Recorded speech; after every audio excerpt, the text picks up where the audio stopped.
Hi Chad, welcome to another stream. How we all doing today? It is... what the fuck is the day? June 8th of 2025. We are back for yet another stream. How is everyone? It's been a while. It's been a while since I can hold my head up. Huh? Anyway, we are getting twisted with our favorite beer currently, which is the s'mores flavor of the dragon's milk. So cheers, chat. Yeah, it's been a while because I was in Washington State.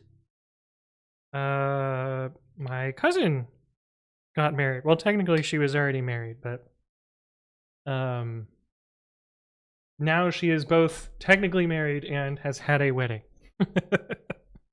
So, and I was also in Seattle before that. So the wedding was in Port Townsend and stayed in Seattle for a few days. And let me tell you, the it's supposed to be a vacation. It was stressful as fuck. It is maybe the most stressful vacation I've ever had. Which, like, I didn't plan anything, so that was fine. I actually really like vacations where I don't plan anything. But this one, it felt like everything went wrong. Probably the biggest thing that went wrong is, I guess, let me map. Let me map so you can see what the fuck I'm talking about. And then I will say hi to everyone who's here. And then we'll go from there. Let me map. Okay. Emma! Oh, thank you for reminding me to open up my Streamlabs dashboard. Oh, I'm not even logged in. Oh my god. I'm a terrible streamer. De-stressed after the vacation, ironic? No, it's sort of true. It's sort of true. Like, honestly, getting home, I was like, oh, I can lay in my own bed and not have to think about things. Also, I have to replay this sub notification as well. But thank you for 62 months, Emma. Appreciate it. And strongly type, thank you for the resub at 51 months. Thank you both. Appreciate both of your continued support. And it's great to see both of you again. Okay, so the wedding was in Port Townsend, and let me tell you, Port Townsend is tiny. There's basically this is like the places to eat in these like 4 blocks. That's it, sort of. I mean, there's a few other things sprinkled about, but basically that. It's also very much a retiree town, so everyone's fucking old. And my cousin is not fucking old. So I don't know how they chose this place, but the wedding was originally... I don't know where it was originally supposed to be, but it was originally supposed to be somewhere. I want to say in like a part of this... Actually, yeah. Yeah, I think it was supposed to be originally in like one of these buildings over here. And the company that ran the wedding went out of business. But before they went out of business, we all had reservations in like places to stay here, also run by the same company, and all of the wedding plans, and that shit all got canceled. And oh, I don't want to put a pin there. And the fun part about that is they went like so hard bankrupt that they didn't even like refund people's deposits. It was just a whole fucking mess. And in the panic of all that, we all made new reservations. And I say we, I traveled with my brother and my dad, and I don't really blame him much for this at all, but like he hastily made new reservations, and I'm almost certain what he did is he just typed in Port Townsend and like went to like Airbnb and wherever and just picked a place that seemed close. However, zoom out a little bit. The actual place that we ended up staying was in this city over here. And you may notice that the closest land connection between up here and down here is way the fuck around here. So we were a ferry away from all of the planned events, which yeah, I mean, if nothing could be more stressful, being a ferry away from all the planned events was more stressful. This was particularly problematic because on non-weekend days, the last ferry is at 8 p.m. 8 p.m.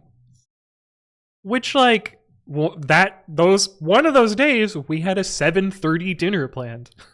And so it's like, oh, we're gonna have to make different plans because there is no fucking way we are eating in 30 minutes and then somehow getting on the ferry.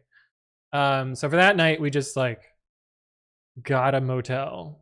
And it was actually pretty, like, as motels go, this Port Townsend Inn, actually not that shit. It was actually kind of nice for a 2-star. It says 2-star hotel, but that means motel. Thank you for the resub at 31 months. It's good to see you again. I hope you're doing well. I appreciate your continued support. But the wedding was beautiful. It was small. It was like just the family, except for the uncle that we all hate. It was one of these, I want to say, yeah. It was in this building right here, facing the water. There's a beach. It was wonderful. And then the reception was at a meadery somewhere over here somewhere.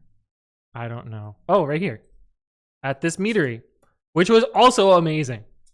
So that was really cool. And then there was like a barbecue party the day after. And so the wedding was great. And my goodness, it was exhausting. Gabby Bernard, hello. Fancy seeing you here with your little founder's badge. I hope you're doing well. Good to see you again. What is that emoji? Is that a smiling face? I can't even tell. Item 3, import Unicode data dot name. Greeting face with smiling eyes. Nice. How you doing? Good to see you again. I saw you at PyCon. It was cool to hang out and see you in person. I feel like we only see you every once in a while. Oh no, what is the... What? Oh. Oh, I see. You're talking to Gabby Bernard. I was like, what banned word could you possibly use? But yeah, so that was the trip. I have a bunch of like tiny stories, but I'm going to say hi to chat first, and then hopefully we'll jump into things. Let's see. There were people here before stream, but I can't see it because I think it was particularly Pythonic and Oramus. I can't see it because it's hidden by the scam train. Oh, they've renamed it back to Hype Train. Twitch temporarily changed the name to Treasure Train for some reason, which just sounds absurd. I don't know what the product manager was thinking there. Emma was first today. Hello. Oramus is also here. Whisper says, joining in for the attendance of the day. Hello. Good to see you. Kevin is here. How you doing, Kevin? Who says, heyo. Where's your beer, Kevin? I hope he's still here. That's his only message in chat today. Strongly Type says, Psych Strike doubled my paycheck, so I'm back. Don't tell Sentry. I don't think...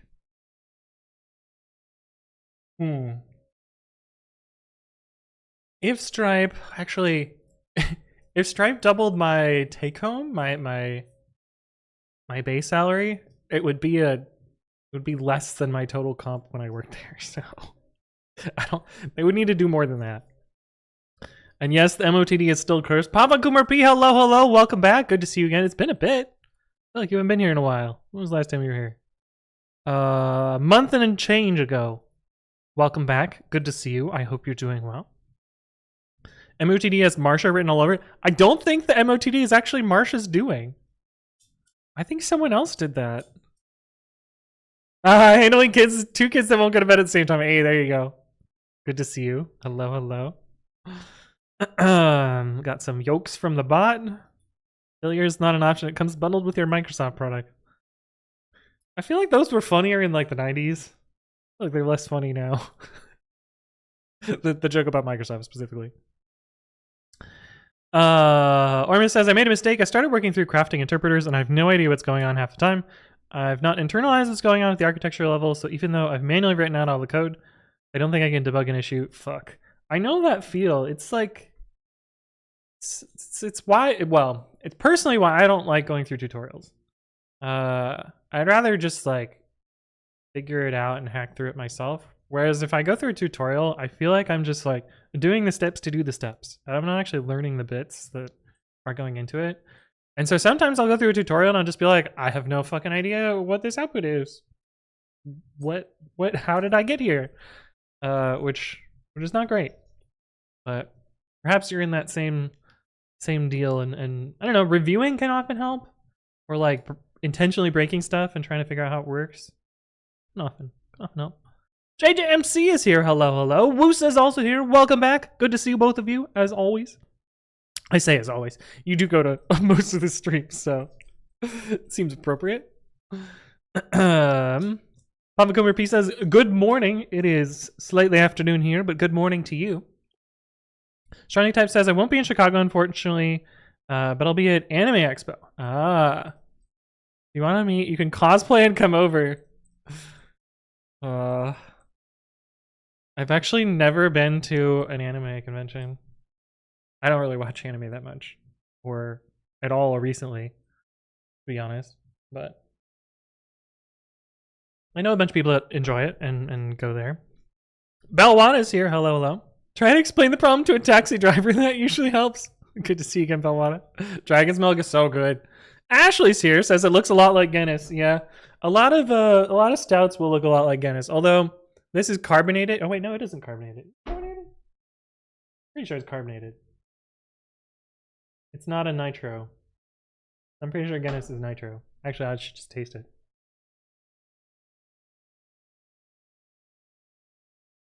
Yeah, it's carbonated. So one way that you can tell the difference between nitrogenated beverages and carbonated beverages is if you just let it sit on your tongue. Nitrogenated beverages will not burn because there is no, it's not acid. It's just gas. Whereas carbonation is carbonic acid, and so your tongue will hurt after a while. But yeah, it is a stout. Guinness is a stout. This is it's a little stronger than Guinness though, and quite a different flavor. But I'll drink Guinness when there's no other stout choices. God, I sound so fucking pretentious. De-stress more like distress? I mean, is this where Mia Townsend is from? I'm sold. Who's that? I'm scared. This is gonna be a private window. Be like a porn star. Fictional characters from the Need for Speed Most Wanted video game. It has an entire wiki. Okay. Not as... I see. The caption on one of these is Mia showing up for the player. What the fuck? Okay. Alright, enough of that. Sarab, hello. Good to see you again. Emma says, as an introvert / homebody, I feel I need to de-stress after most trips I take. Yeah, that's kind of true. God, and sometimes just talking to people is, and you know, extroverts are energized by conversations for the most part. Introverts not. I am, surprise, introverted. I know I play an extrovert on TV, but it's not really my jam. I have absurd amounts of social anxiety. Man, PyCon was... Oh, I spent all my spoons on PyCon. I was thoroughly exhausted from that. Shiba Pi, hello, welcome. First chat, and you're already subbed. Amazing. Welcome. Shiba Pi says, perhaps because nobody's getting married on retirement committees. Yeah, that definitely had an effect. Movies here. Hello, hello. How you doing? Strong Type says, an introvert slash homebody, I like to solo travel once a year to see cool shit, but I prefer to take photos and chat with people about it while I'm at the hotel at night. Hey, there you go. Kwang Boy CP. I definitely said that wrong, but welcome to the stream. I hope you're doing well. We got Nirum. We got Kegsit. Hello, hello. Good morning. Yes, in Frenchland, it's morning. That's true. Whisper says, our Airbnb is the better option than going to a hotel. Honestly, I feel like Airbnb has fallen off. It's not what it once was. They gave too much power to the hosts, and often it is more expensive than a hotel. You have more responsibilities than a hotel, and it's just kind of a pain in the ass. The reason that we did it wasn't actually Airbnb, it was one of the competitors. The reason we did one was it was 3 of us, and it made more sense to do. They don't really have 3-person hotel rooms, so it made more sense to book a house and do it that way. But yeah, good question. But hotels are so much simpler. Bella Dots is also here. Hello, hello. Alerted the guards, yes. Craziest Owl, how you doing? Hello, hello. Welcome back. Ground Max is also here. We got chat plots. Chat plots going. That was your chat plot, Kegsit. Did you adjust it so that it... Oh, what happened here? What happened here, Kegsit? What? Did you have... What? What happened here? Rip these 2 years. Oh. Really? Huh. Interesting. Well, I know what happened here, but... Oh, you changed your name. I see. Right. Okay. Yeah. That makes sense. Name change. Oh, we can find... Well, no, we can't find it. Oh, we can maybe find it. We could probably find it. Possible to find it, I think. I think if I went through your chats, found... Yeah, let's do that. We'll find your old name real quick. Can I scroll? How far back can I scroll in Twitch? 4-6. Oh, that's not even the right year. Oh, fuck. I go so far back. Kegsit, why do you talk so much? Can I select? No, that's timeout. I'm not gonna do that. I just saw hole in the scroll back. That's pretty good. Are we in the right year yet? Nope. Almost there yet, though. By the way, this is what I'm doing. We're gonna find Kegsit's old name. Oh, was that the right year? Not quite. We gotta go back further. We gotta be in 2023. Grab his iPad! What does that mean? Oh, I see 56 months. I see. I understand. Thank you for the resub at 56 months, Grandpa's iPad. I hope you're doing well. I appreciate your continued support, and it's good to see you again. All right, here we go. This seems like a unique enough message. Grab this. Logs. Logs? Hello? Excuse me? Why did it... Oh, because... That's why. Do I suck at this? Oh, I forgot one more quote. Oh. Good fucking luck, Kegsit. Good luck. That was your username. Where did my chat window go? There we go. Anyway. Yeah, good luck. Ormus is still here. Nice, nice. Nirma's heading out. Well, thank you for stopping by. Appreciate you stopping by. Go watch the Dodgers game. Oh, I could go for a baseball game. But it's on the other side of the fucking country.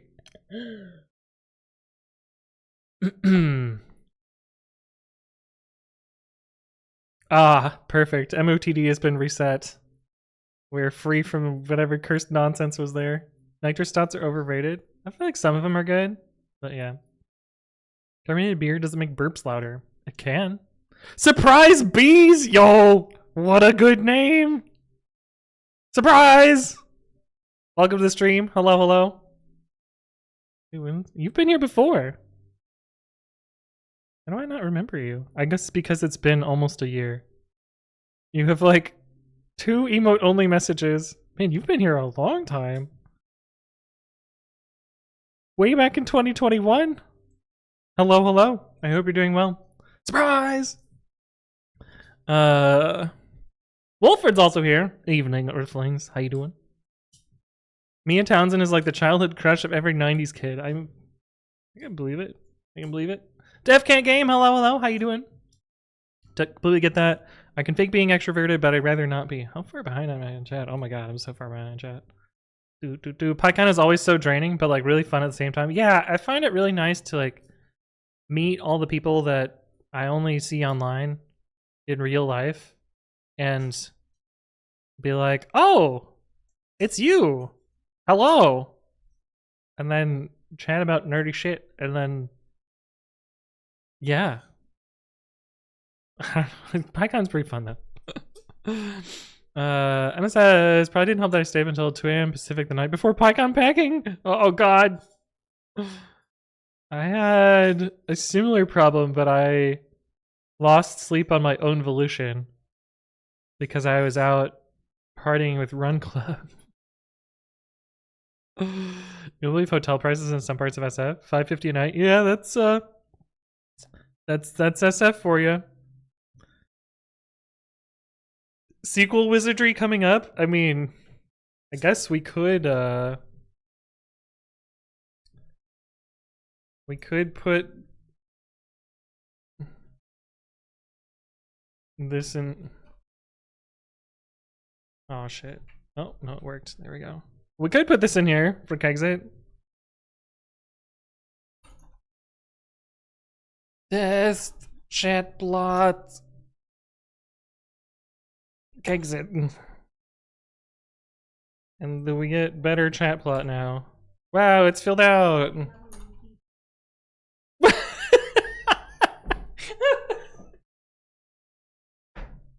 I don't know why that was so funny. Shaz Robot, hello, hello. It's been a bit. I hope you're doing well.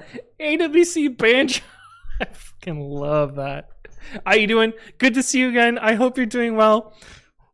I was not ready for that. I can't tell you why I thought it was so funny, but thank you for that. How you doing? Good to see you. I hope you're doing well.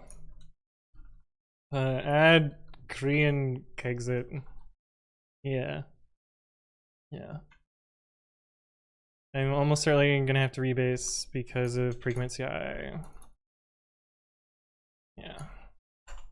Hooray! AWC Banjo. Yeah, what the fuck would that even be? What would it be? Alright, your chat plot is fixed, Kexit.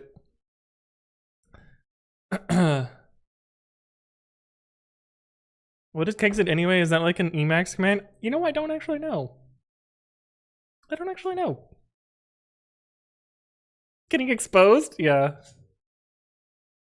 GRPE? Oh, did I spell grep wrong and it worked anyway? Yeah. Where is it? Yep. Yeah, I have very few aliases.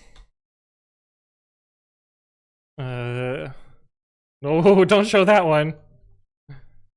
I have very few aliases. Almost all of them are typos or things that I am brain broken about because Lyft or Yelp, or I don't even fucking remember which one brain broke me on this.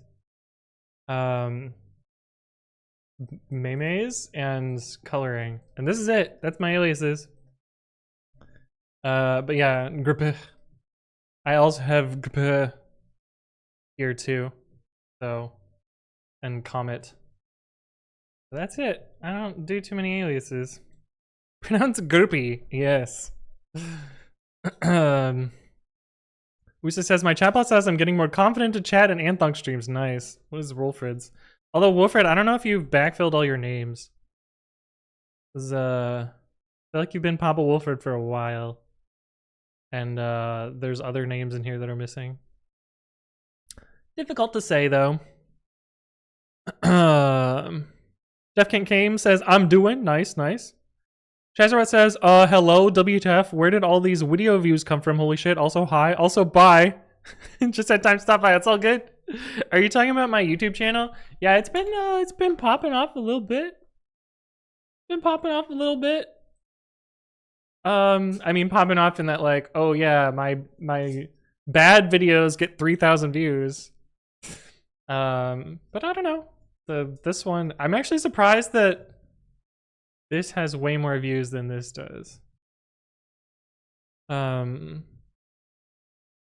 But drugs? I mean, it kind of makes sense. This is honestly the impactful part of this, so. Yeah, YouTube's been going well, so that's cool. Daisy Panda says, hello, Anthony. I do not watch Twitch that much, but I always keep up with your videos. Nice. I love the Python 3.14 video. I'm glad you enjoyed it, and I appreciate you stopping by on Twitch. Welcome to the stream. Strange Type says, every single Python event I run into the other Anthony, the Microsoft Anthony. He goes to so many events. It's always fun to chat with him about nerdy shit, though. Yeah, Anthony Shaw, the other Anthony S. Which is really funny because he and I hung out. God, when was that? Must have been PyCon 2019? 2019? And someone was like, Anthony! And we both turned around and they're like, oh no, Anthony S! And then we were like, go on. They were looking for Anthony Shaw, so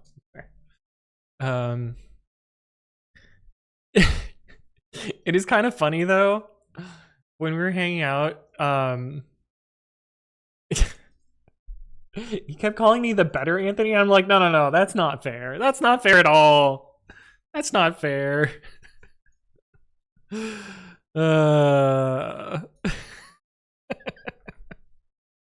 AWC banjo. AWC ukulele win. I actually used to have a ukulele. I don't know what happened to it. I could play the violin like a ukulele. That's kind of close. That's kind of close. Wilfred says, lyric. Thank you for stopping by, Wilfred. Hello. Kexit says, you won't believe this, Anthony. What?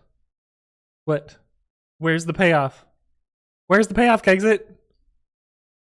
What? You can't just say that and say nothing? That's crazy. Never used Terraform? It's okay. Wilfred says, this is my final form. Nice. You're good on the name changes. Perfect. Perfect. Gideon Bear says, I have 536 lines of bash releases. God damn. Beldothus has the best chatbot. Test. Beldothus. Alright, we must verify your chatbot. Holy shit. You still got a downward trend though. What's up with that? It's fine. Guinea Bear says it's split up over multiple files though. I see. Dude Java says, hi, I just binge watched All Code Sucks. Well, there will be more episodes. It's a pretty good one though.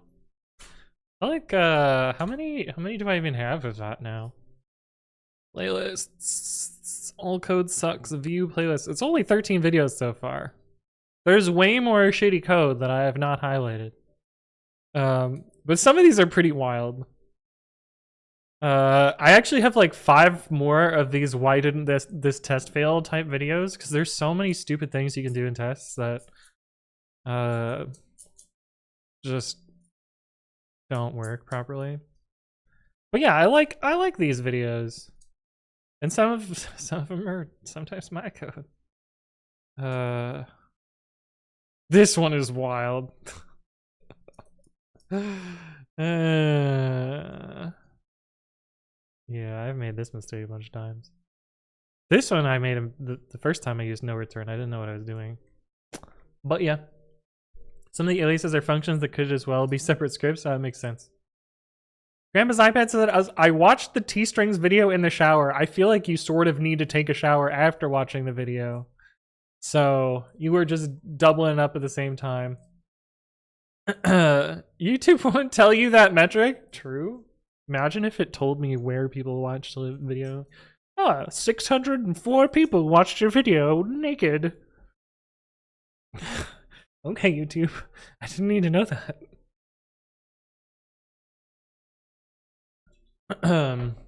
Norma says, I've been recommending a few explains videos on a different Discord when I'm in when they're relevant to conversation. Nice. Appreciate that.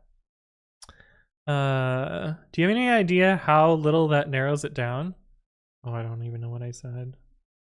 I don't even know what I said. Oh, the Anthony S. Yeah. Yeah. The guy casually takes 18-hour flights to India to come to an event of 300 people. That's awesome. He's gonna be Dr. Anthony S soon, so no more confusion. Fuck, do I have to get a PhD now? God damn it. How will I ever be the better Anthony? Panax says, I was writing a post about how I always trip up different regex syntaxes across grep, rg, get grep, vim, less, and I realized they're more similar than I initially thought, at least for my most common patterns. Yeah, I feel like for me, I mostly just get frustrated with fucking non-extended grep. Like grep in basic mode is stupid. There's no reason.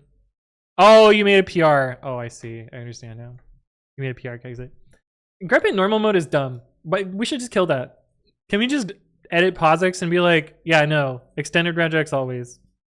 You have to use a flag to be non-extended. Because honestly, I have half the heart to just go into my bash aliases and just do -e here. That would make my life so much easier because I forget it more often than not. And I think I've already done it for my git config. Did I? Yeah, I've already done it in git.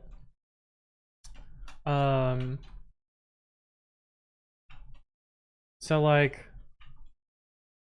should we be the name, or should we be the change that we want to see? Fuck POSIX, turn extended on by default. That's my new hill I'm gonna die on. Panax says it's mostly a case of USB stick always wrong on the first two insertions, aka skill issue. Yeah, yeah. Cursed fact about USB-C, the connector. It actually has orientation, and you can write drivers that detect whether you've plugged in your USB-C cable upside down or not. Cursed knowledge. Cobradre. Hello, hello, welcome, welcome. Unfortunately, the follow age command is broken. Because Twitch changed the nonsense and now it's broken. But I can look it up manually and see that you have been following for over 4 years. So goddamn, welcome back. Hello, hello. How you doing? That's quite a long time. Holy shit.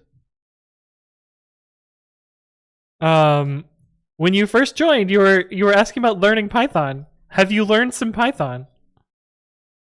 I have to ask.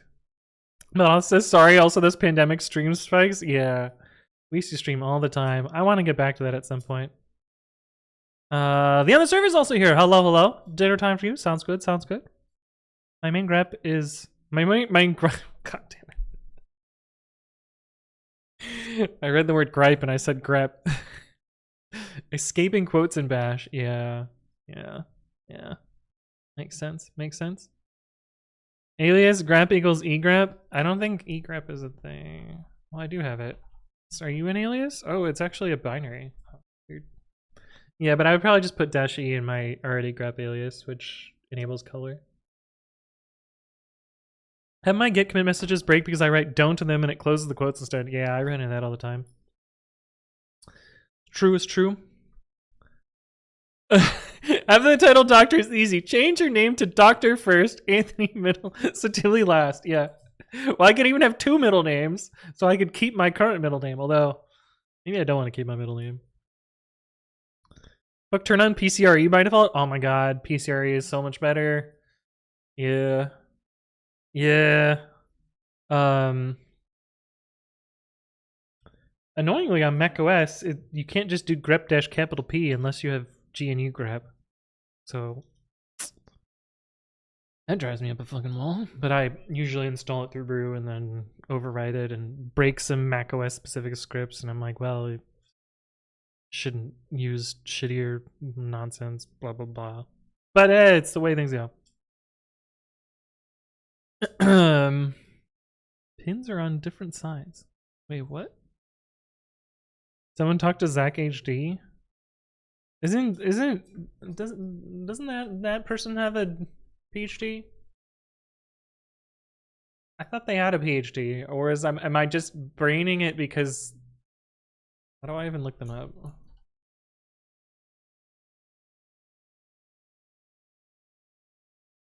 Yeah, okay. I was like, they definitely have a fancy degree. Okay, makes sense. Oh, the pins, the USB-C. Yeah.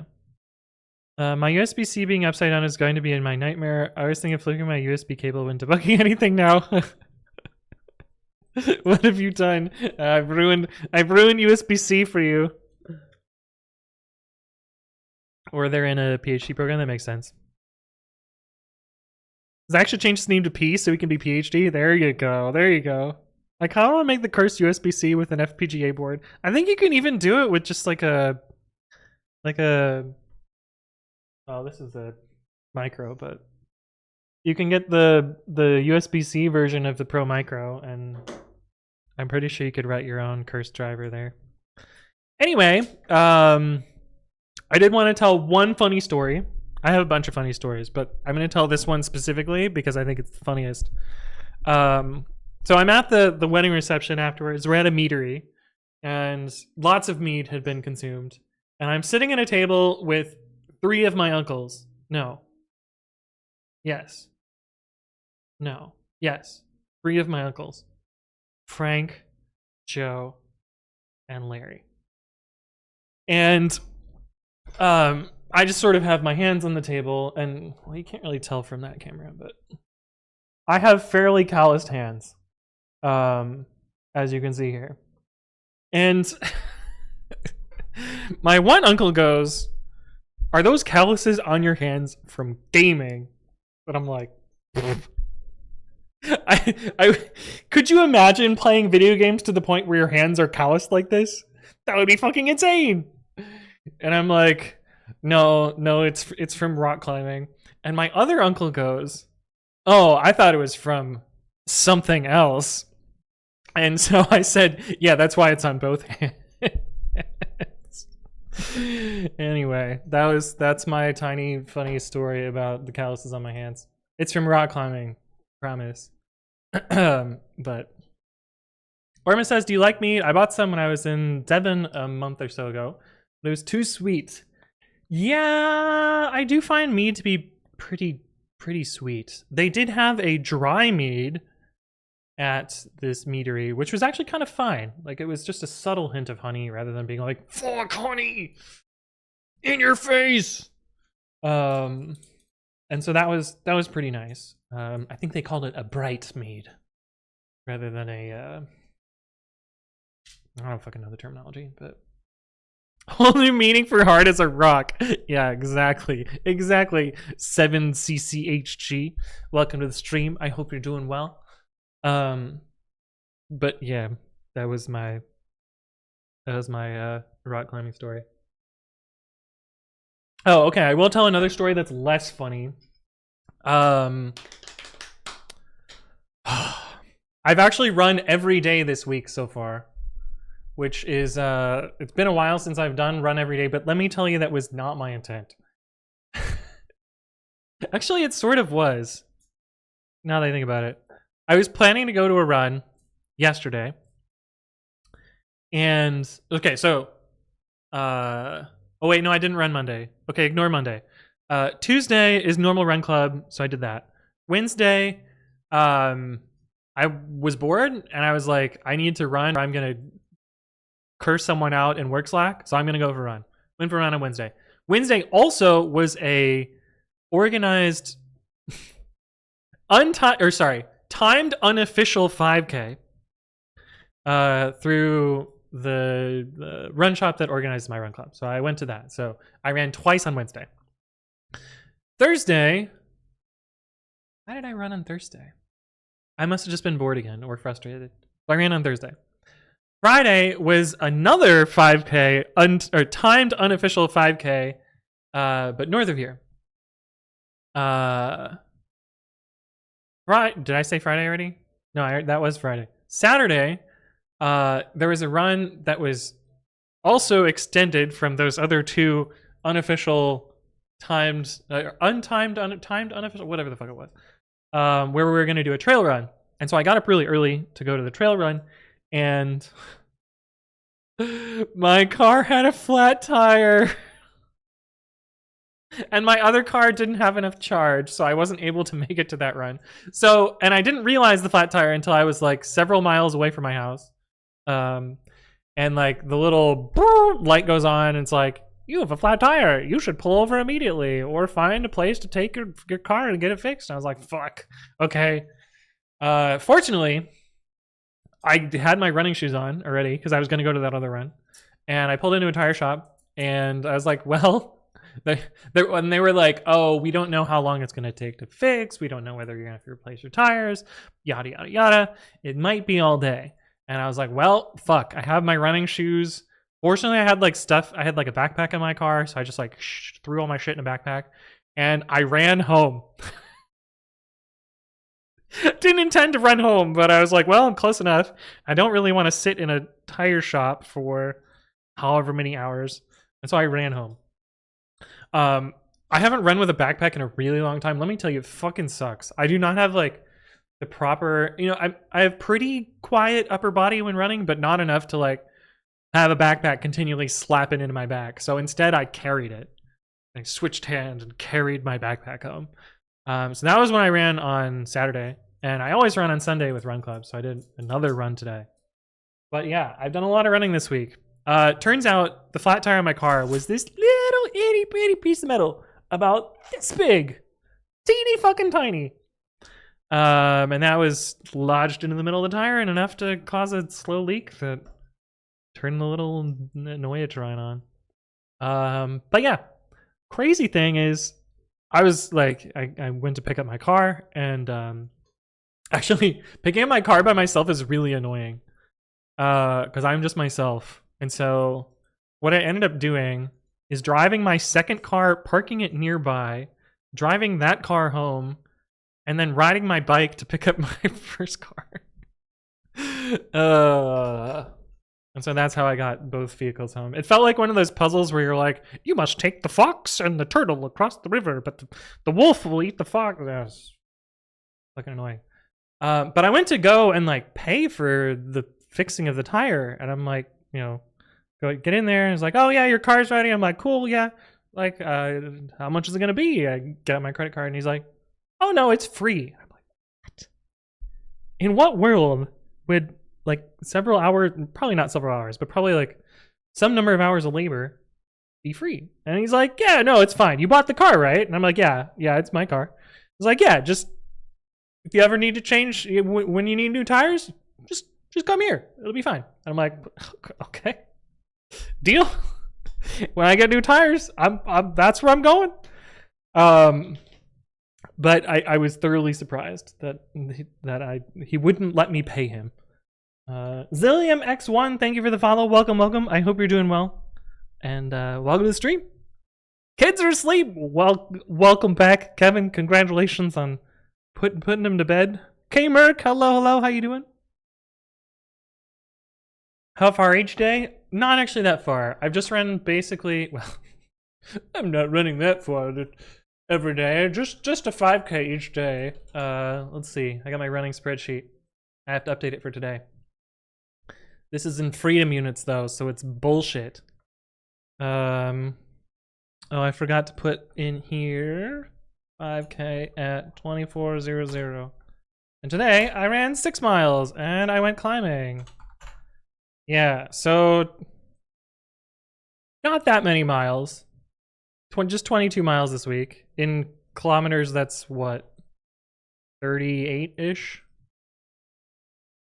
22 km, or no, 22 miles in mommy meters. 35 mommy meters. Okay. But yeah, not that many.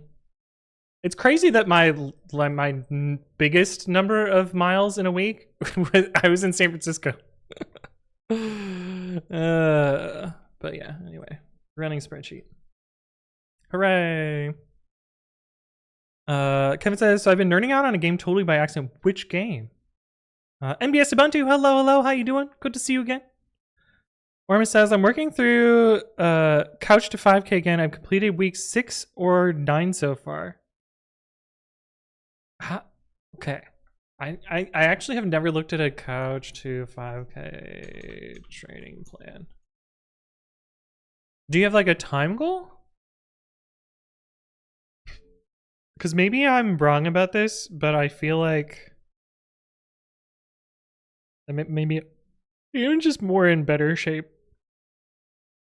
But I like the first 5K I ran, I did 0 training. I just showed up and ran.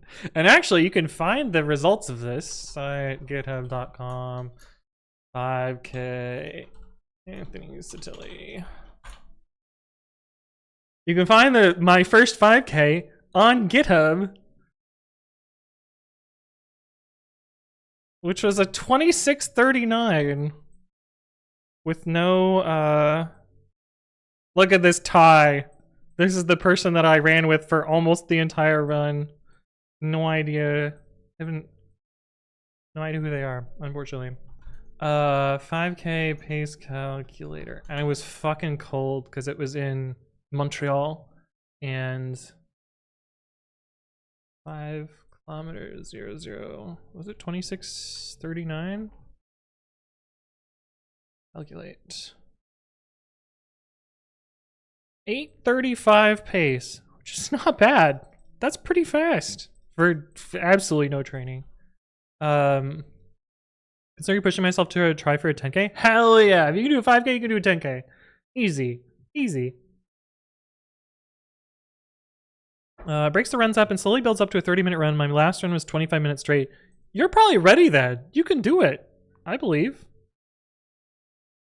Man, there were a lot of people that did this year. I'm sad that PyCon doesn't have their doesn't do a 5K anymore. Oh no, these are the DNFs. Oh no. Oh no. But it was so cold. They did? What? How did I miss it? Really? No. How? No! God damn it!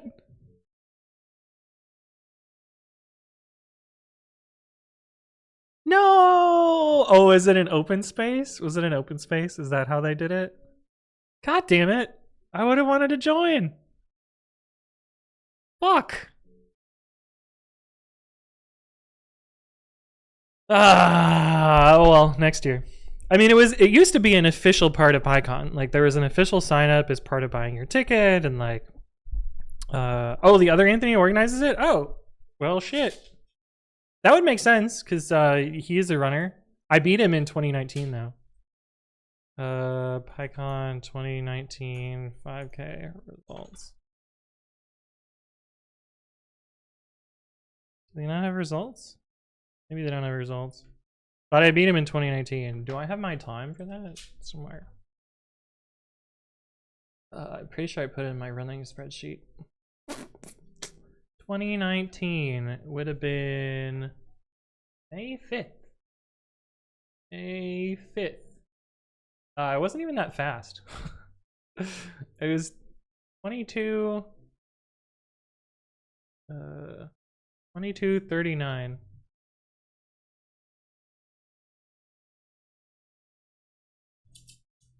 There were results. I didn't look close enough. Oh. Aha! Top 10, baby! Let's fucking go!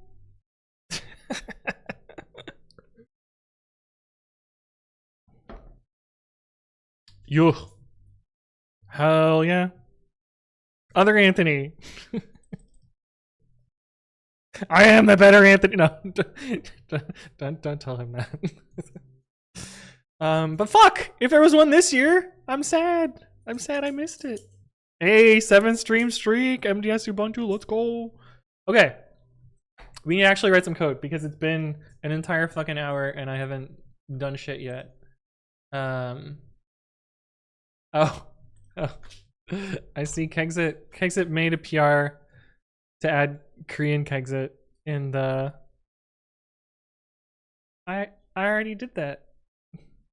Okay, done. We did one thing. No. Review rubygems.org policies. Never mind. I'm not gonna do that. Let's do a thing that's just gonna make me mad. It's more of a fun run. Oh, well, that's cool. I would have done that. It would have been good. Okay, read the docs is broken, as it always is. So let's figure out why it's broken. I did figure out my account situation because despite signing up with GitHub, it actually doesn't send to my GitHub email. It sends to a different email, my spam email. And the docs builds are broken. Why? Last successful build 1 year, 4 months ago. Christ. What are you mad about? Sphinx dot configuration is missing. Shit. ICQA PyCode style. I'm gonna clone Flake8 because I'm pretty sure that one works.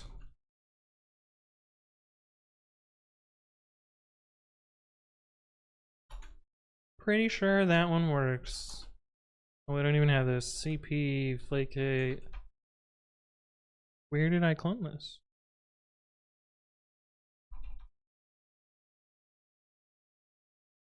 This is what I want. We do have this. Huh.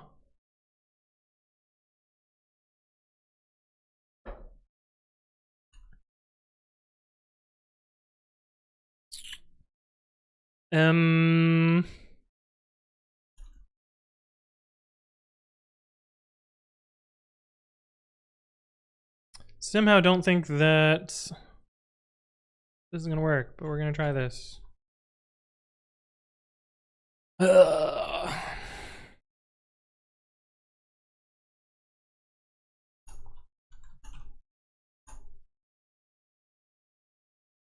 Oh, but that's not even right. That's not even right because that's a different path. Add Sphinx configuration for RTFD. I can never remember the actual domain name, so this is how I get to it. Read the fucking docs. RubyGems changes were just that they added a terms of service privacy notice, acceptable use policy, and copyright policy.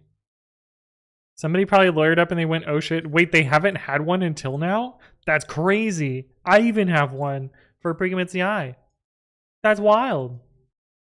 Elfinrod, thank you for the resub at 32 months. It's good to see you again. I hope you're doing well. I appreciate your continued support. And I hope you're having a great Sunday / I guess it could be Monday for some people in the room. Kevin says, I was going to ask you, being new to Python ecosystem, one thing I thought that was odd was that many projects have tools installed locally and via pre-commit. That seems bizarre. Why would you want to maintain 2 different versions? I agree with you. I think my gut is that some people are like, oh, I can't get my other tools to run pre-commit, and so I have to install it for other people in other ways. Me, I'm just like, fuck, great, I don't have to install all these tools all over the place anymore. I can just have pre-commit deal with it for me, and I just don't care. There's editor setups for running pre-commit. People must just not use them. That's my only guess. Oh, this is not what I want. So yeah, I don't quite understand why people duplicate them, but I don't know. Even my work does this wrong. Like, my work does it super wrong. They have this like convoluted virtual env setup that I've been trying to simplify, and I have simplified a lot of it, but And then the pre-commit config just uses language system. Repo local language system. I'm like, no, you're missing the point. But I'm sure if I change it, someone would get grumpy, so I don't bother. Okay, the question is, will icons go on those? Oh, are you actually gonna work?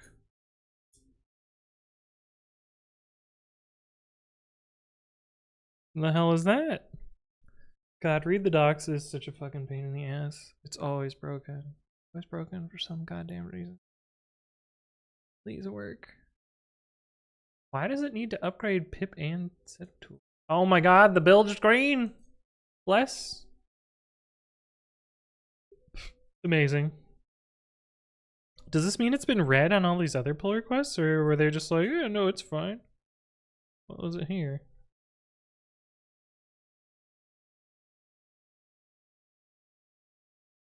What the fuck? What? Why? Why? Why are you here? Where did you come from?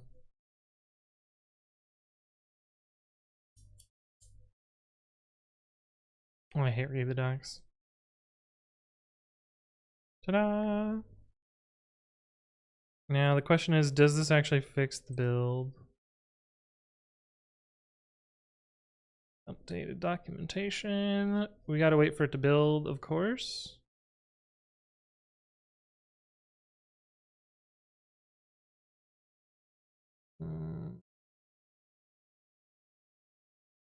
This is super old. Hooray! Wow, we did it.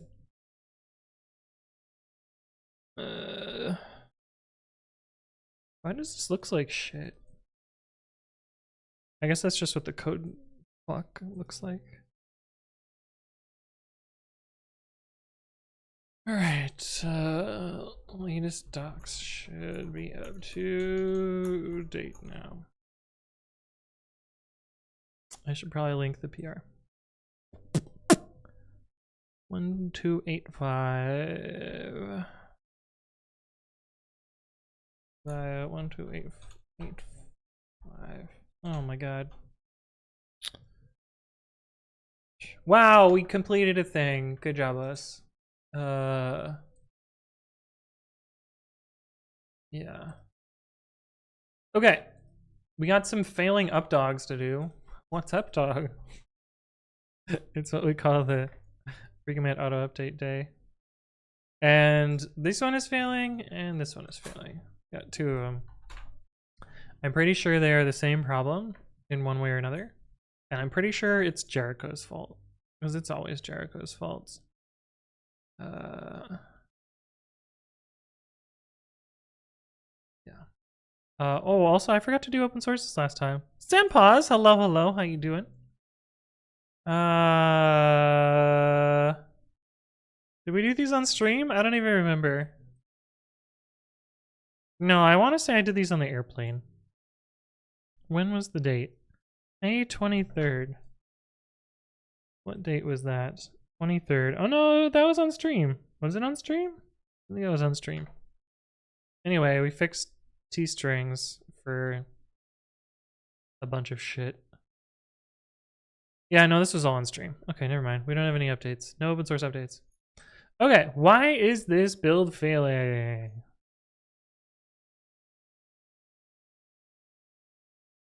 Setup tools errored.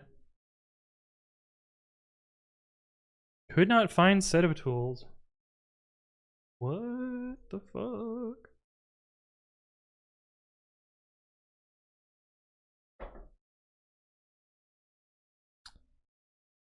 That is a weird one.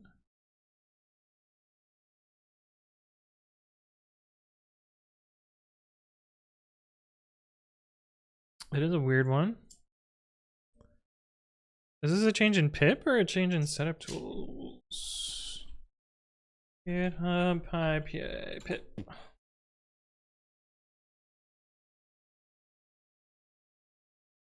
News.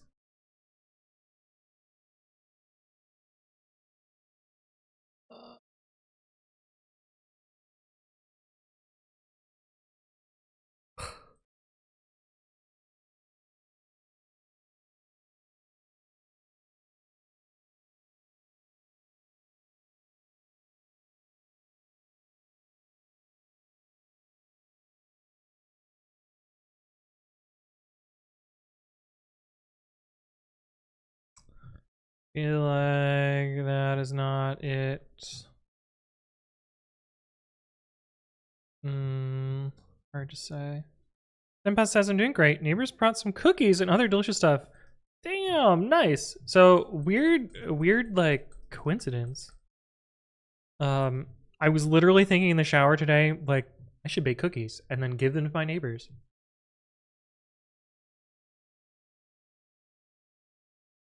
Why are you inside of my head, said boss?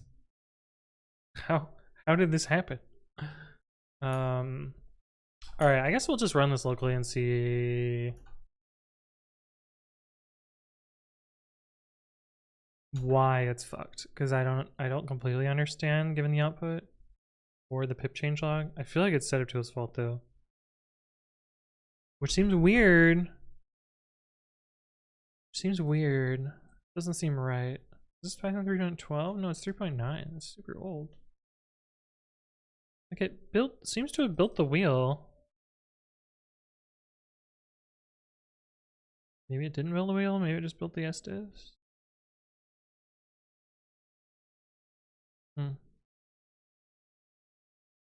Cookies are internationally a great thing to share with neighbors. It's true. Cookies are fucking awesome. And Tom, thank you for the follow. Welcome. I hope you're doing well. Dogs live.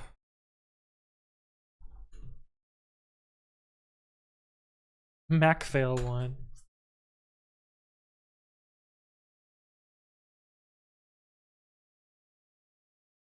I didn't understand your response.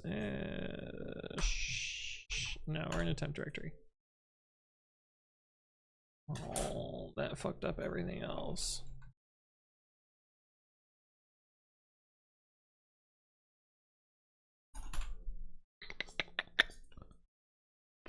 All right, this should hopefully, wow, that was quick. That was super quick.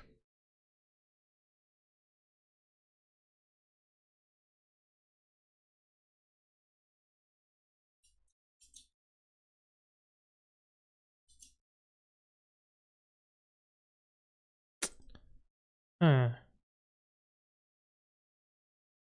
I guess pip is defaulting to downloading setup tools now for SDIF.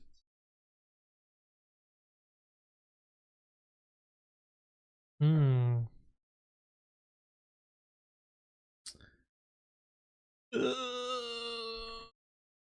do I even do here?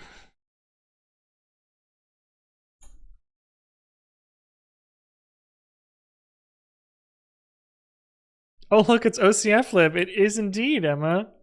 I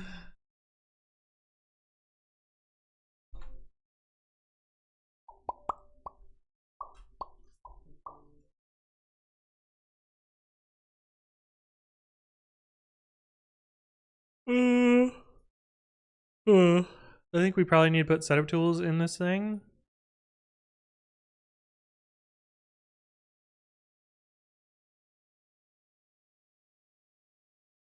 If we say Chris 3 times, do you think he'll show up? Well, I've already said it once because I said it when I cloned the repo.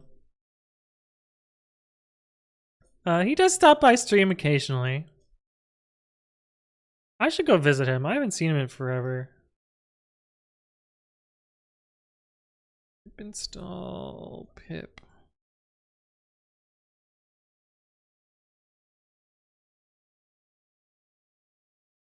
Oh, what the hell? I think we need to add setup tools to this thing somehow for some reason. That probably means it's a change in pip behavior.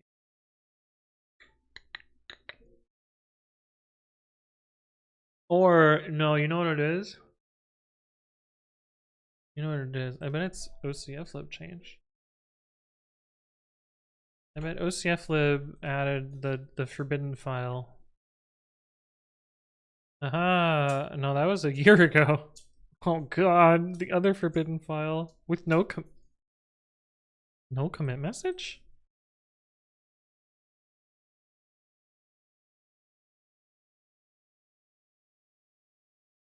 What the fuck, cursed shit? Yeah, you're probably right. Wait, that's crazy that it split the banned word into 2 words.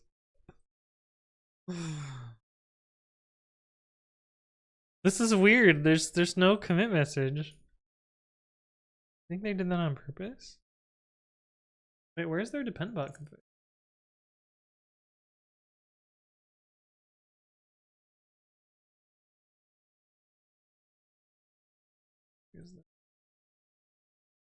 Oh right, Nick's packages are called flakes or some shit. Pin cached property. Why are they still installing? Seems the opposite of pinning it. Why are they still installing cached property? Surely they don't have to support old ass Python, right? Oh, 3.7.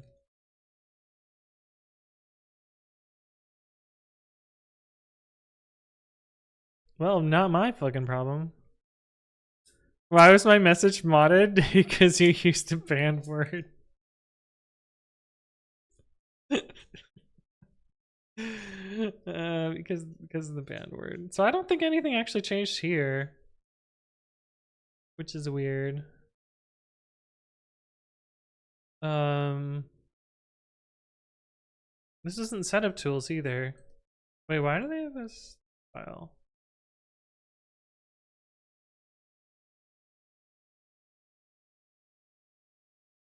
Why do they have a setup.py?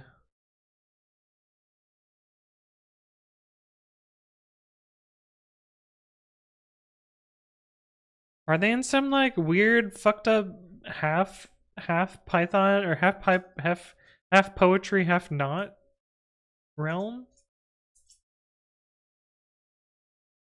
Weird. Anyway, let's look at this.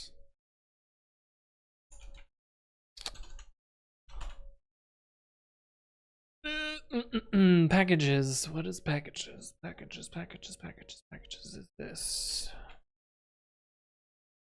So install packages.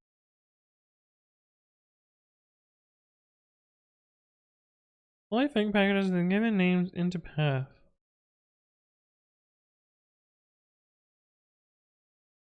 Or package in fake packages. Make package.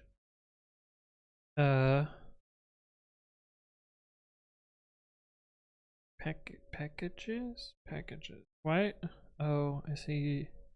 This is a tuple. I understand now. So we have to also put setup tools in there, I think. Why? Why does pip try and install setup tools?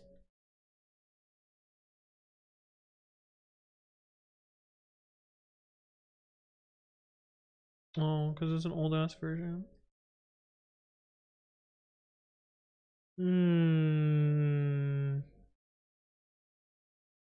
I see. Yeah. Aren't most Python projects in some weird halfway state? Yeah, probably. What's weird is I don't understand why this suddenly started failing. Because this used to work, and then suddenly started failing. And this is Python 3.9. Oh, did virtualenv change? What did virtualenv change? I bet virtualenv changed.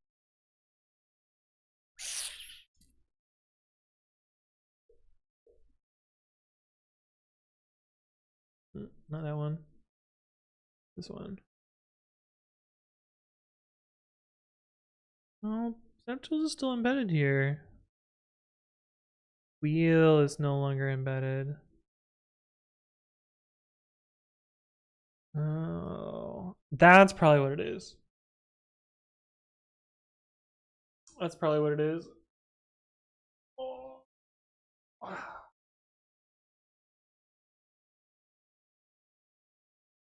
That's probably what it is. Does that timing line up? Does that timing line up?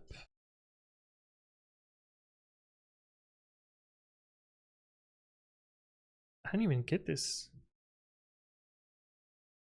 Oh, I did get this.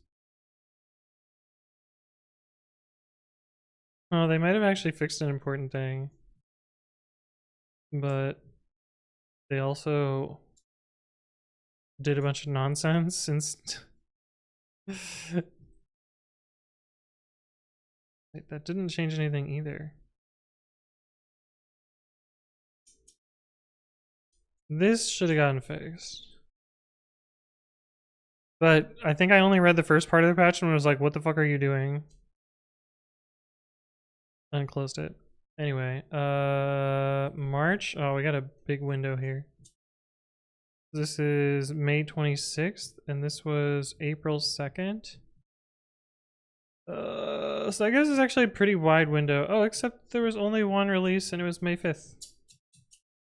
So if we pip and pip freeze. Let's see. If we downgrade virtual env, does it work? And if it does, then that gives us a hint. 20.31.0.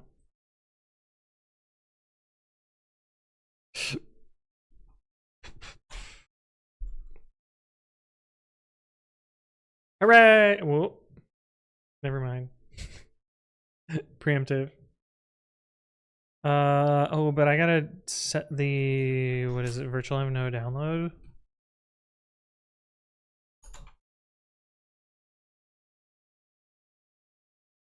Fuck. What is the fucking environment variable?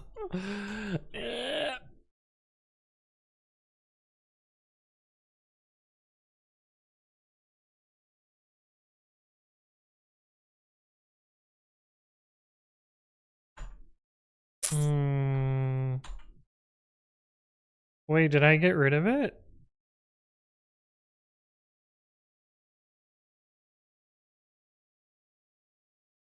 I thought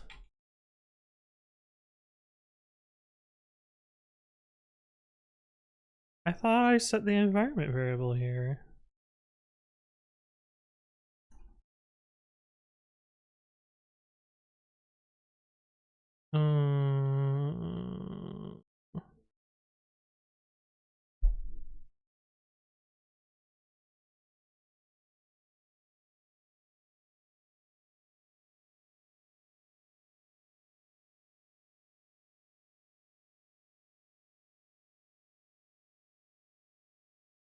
Yeah, what the fuck? Why did I get rid of it here?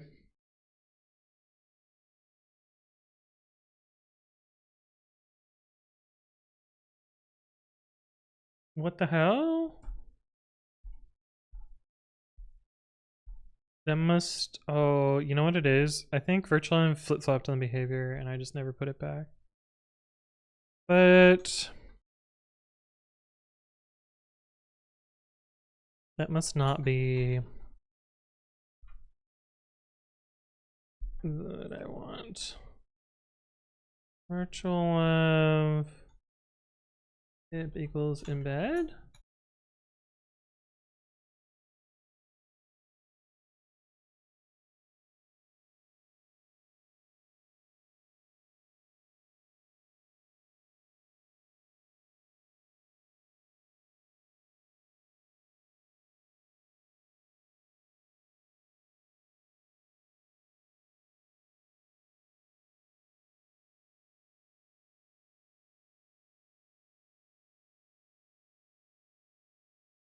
Oh, that's what it is. So what? Okay, you can stop now. Is it wheel that changed? Wheel. But I thought we were on a version.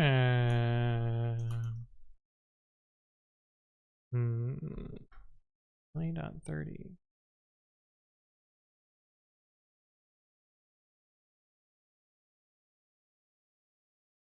That's real weird.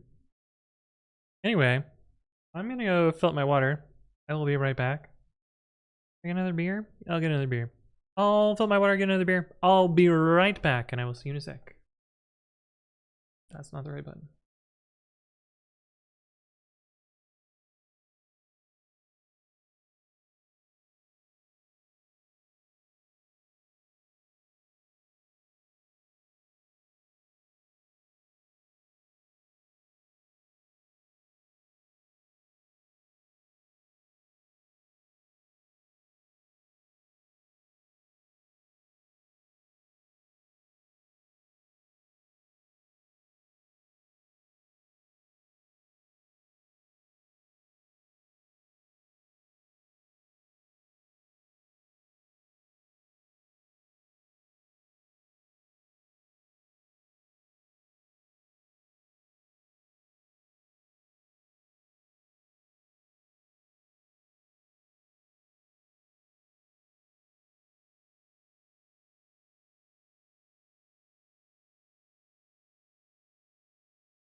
Hello, I'm back.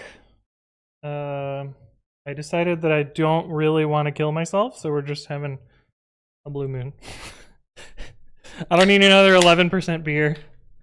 And I don't have an orange, so we're having a little blasphemy blue moon instead of the proper blue moon has an orange. Just like the proper Rona has a lime. But I'm gonna let this settle, but cheers, chat.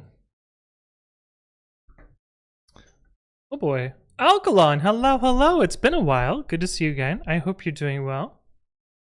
Can't wait for 3.12 to be the lowest supported version. A lot of projects can publish ABI 3 wheels that everyone can use regardless of version. What happened in 3.12? Because I've been doing ABI 3 since like long ass time ago.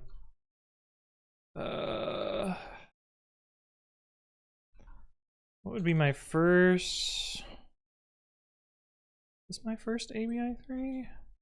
Nope, this predates it. The fuck else do I have that's ABI 3? I don't think I have too many C extensions left anymore. Maybe this was one of the first? Python 3.6. I've been using ABI 3 for a real long time. Oh, so Nanobind and Cython. Cython, yeah. Cython. Crazy Sal says, how do I convince people at work to upgrade our Jenkins environment from Python 3.9? Well, this is fast approaching. So that might be something. Yeah, that might be something. Okay, what do I do here? PyType from metaclass and vector call support. Ah. There were no C metaclasses in the stable ABI? Weird. Or the minimal stable? I understand the difference between the two, but if you asked me to explain it, I don't think I could.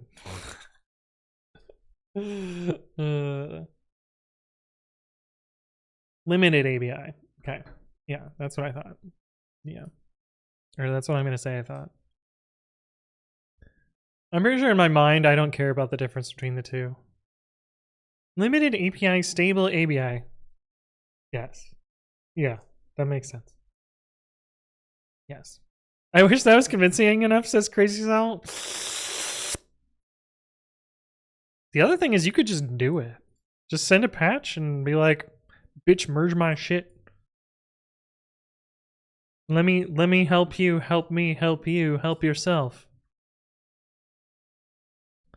Alright, fuck. What do I need to do here? Pip download. Oh, it's literally just because it's downloading it. Okay. What do we gotta do here? Why did I pick the difficult one first? Why did I pick the difficult one first?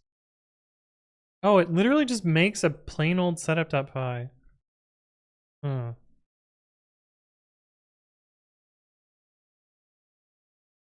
Vim can edit files directly in a zip archive. Oh, that's nifty. Hey, Ormus. Hello, hello.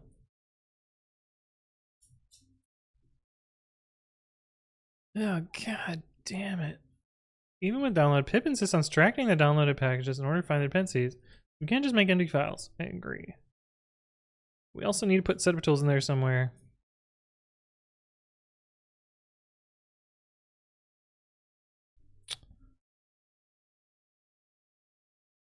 Why the fuck?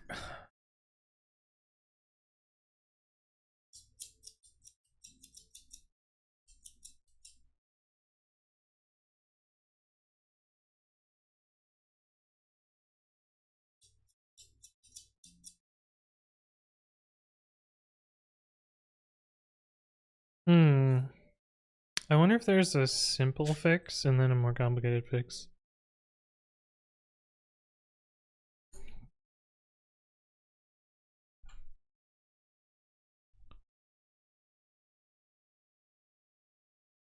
Like what is it? No pep 517?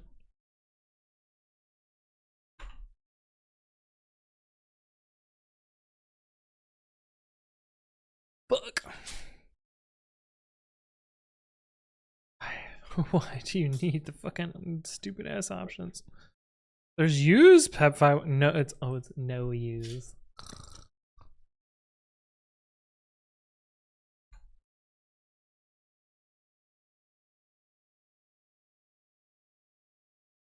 You're calling Python setup.py beatist wheel?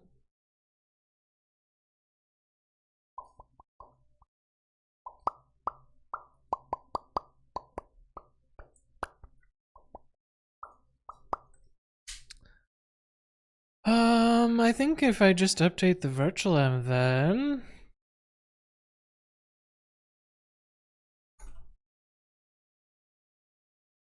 Where is the thing that makes the virtual env?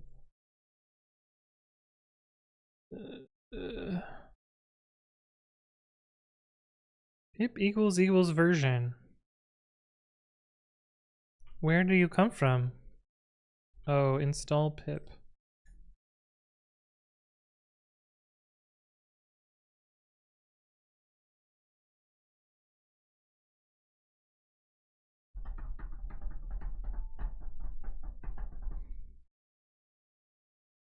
It's interesting because it sets a particular pip version here.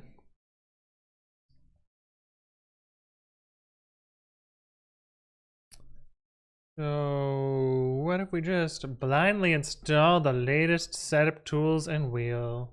Let's just try setup tools first, see if that's enough to get it going. Let's get rid of those environment variables. It's not enough. But for why?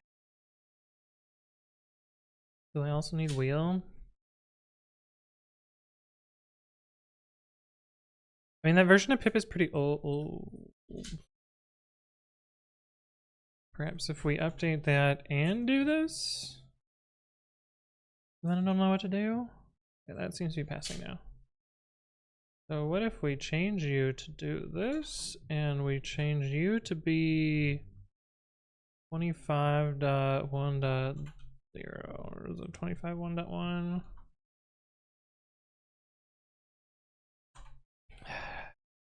25.1.1. Missing end quote? Yeah, I was trying to figure out what the version was first.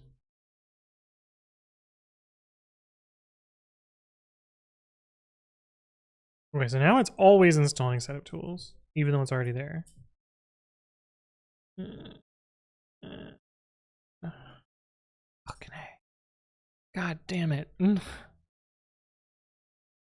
So what? We gotta put this into the fucking path, I guess? Server path join symlink to this. Provide a URL and path to write files into to publish them. Okay, so we need to write into this path.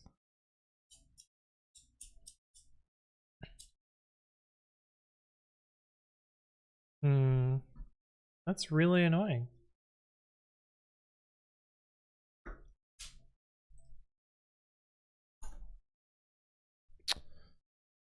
It's only used in integration tests, so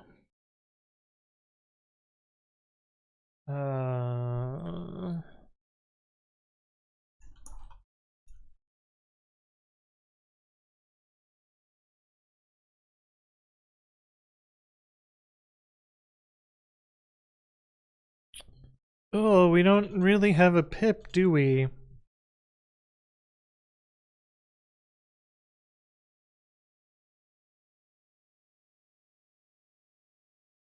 Oh, this is really interesting. The pip binary that we get is just in a random virtual env. I hope we don't run install with this. I hope we only run download, but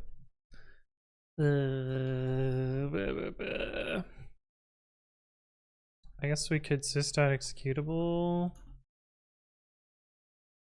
Actually, why do we even make a virtual env?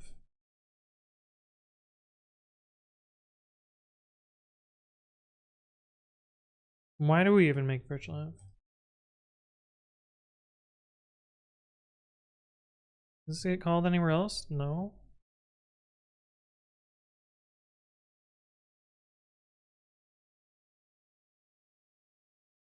I don't think any of this shit's needed.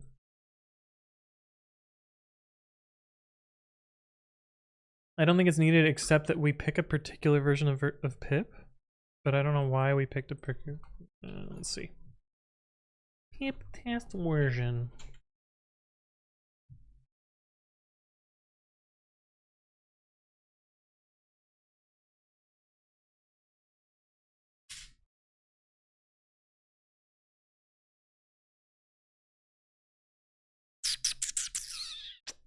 We used to test a bunch of versions. That makes sense. Yeah, I think we can just get rid of this whole thing.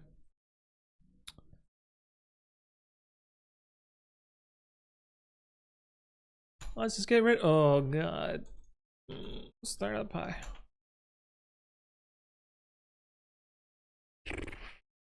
Well, let's before we even do this, let's do a hacky fix first. Well, we still need to do this. Oh god. We still need to do this. Pip download dest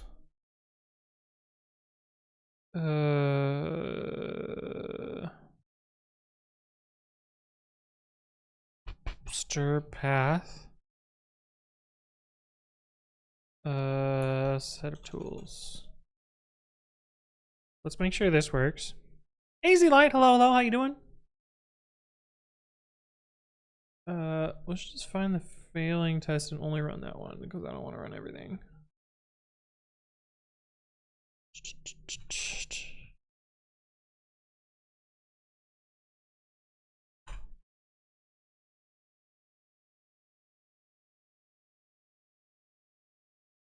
Pip pip. Oh god damn it.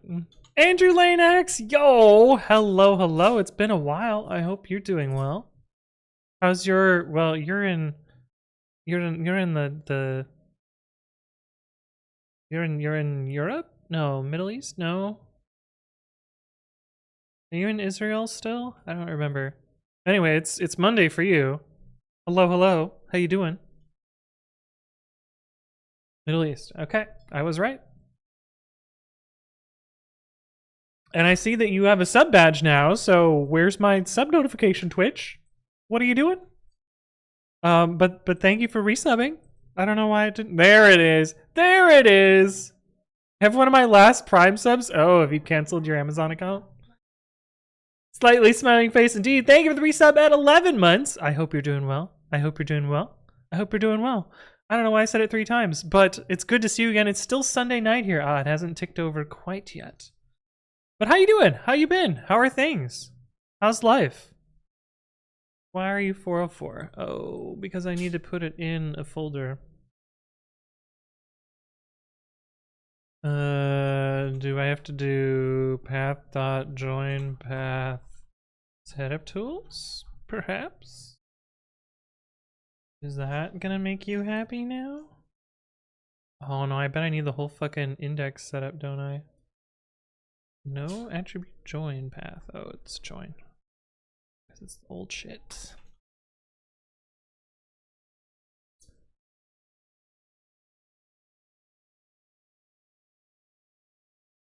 No package setup tool. Fuck. Oh, this is so annoying.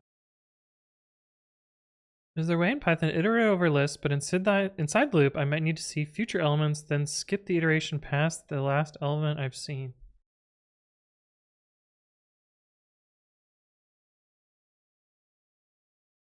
You could use a while loop with next, or you could use iterate by number and then increment the number. Angel X says, I had a teen account mooching off my dad's Prime, and then they finally told me that they're converting it to a normal account because I'm too old. Makes sense. You could only survive in the pseudo world so long. Ah, this is annoying. So I could... We never run install, right? We should never actually need this, right? Right? Oh, fuck, we do. Oh, no, we don't. So, you know what? We should be fine with no pep, whatever the fuck. You turned 18 3 years ago. God damn, time fails to stop progressing, doesn't it? You're a real adult now. Shit. Old. That's the way things go, though.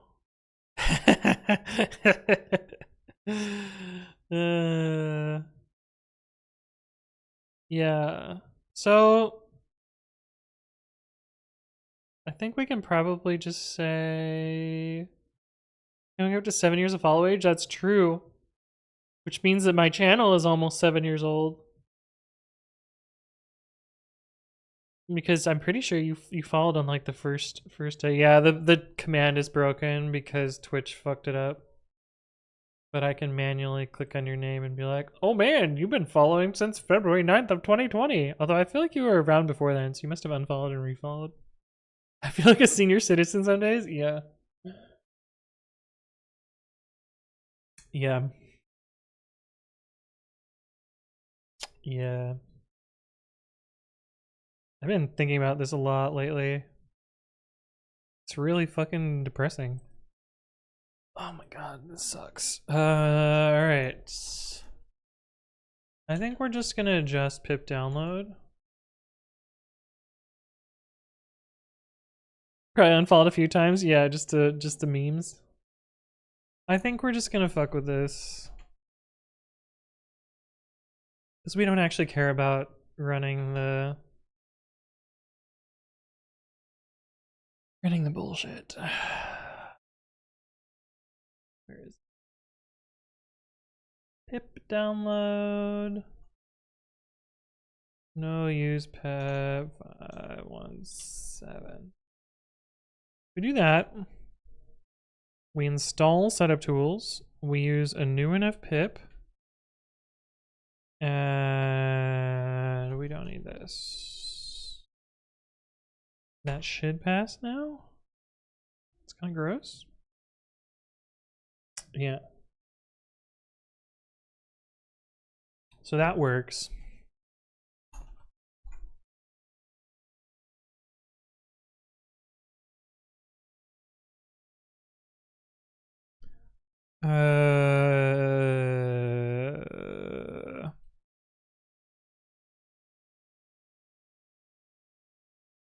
Kind of gross though.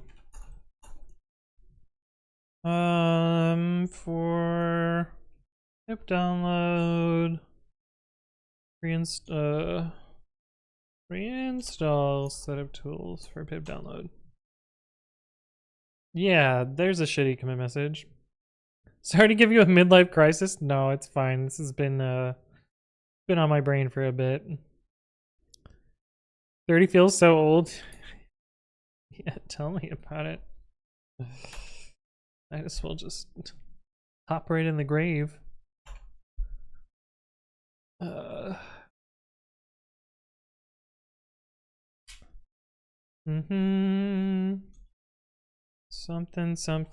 Something. Virtual plus latest pip plus latest wheel requires to download setup tools at pip download time. This bypasses that by pre-installing setup tools into our virtual env. Oh, I was gonna get rid of the virtual env.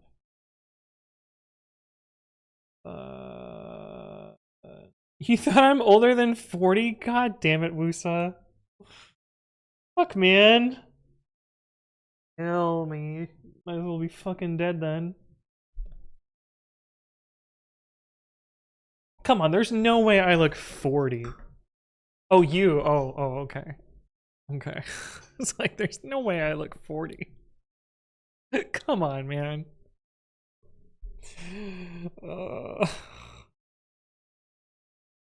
The English server says former classmates had their third child this year, and I'm like, fuck, I have no food because I forgot shopping. Shit, dude. Exonity! Thank you for the resub at tier 3 at 53 months. Hello, hello. I hope you're doing well. I appreciate your continued support. And it says I'm turning 28 this year. Nice. Hey, am I? Yeah, no, that checks out. That sounds right. So when I first met you, you were still in school? True. It was like 10 years ago. almost 9 years ago.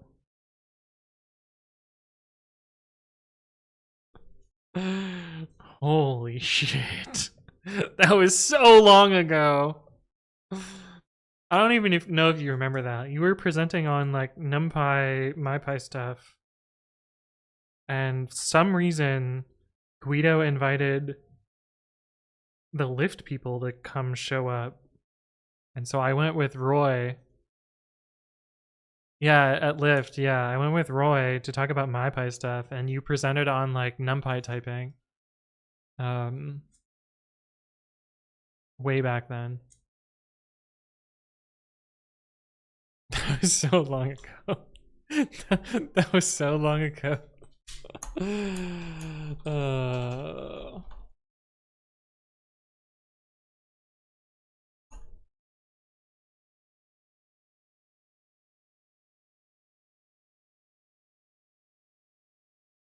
I always tell a story about how no one in that room had been at Lyft more than 6 months.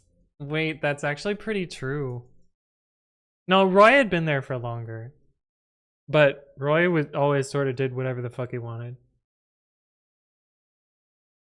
Piggy posted on the PyCon pic, you look 40? Yeah, I do look 40 that one. Hold on, I got a different pic that's slightly more embarrassing. The story behind this is I was like, my friend was like, what do you, like, are you at the conference? And I was just like walking through PyCon, just like whistling, and I'm like, I'm just gonna take a selfie and send it to him. And I didn't even look at it. I didn't even look at the selfie.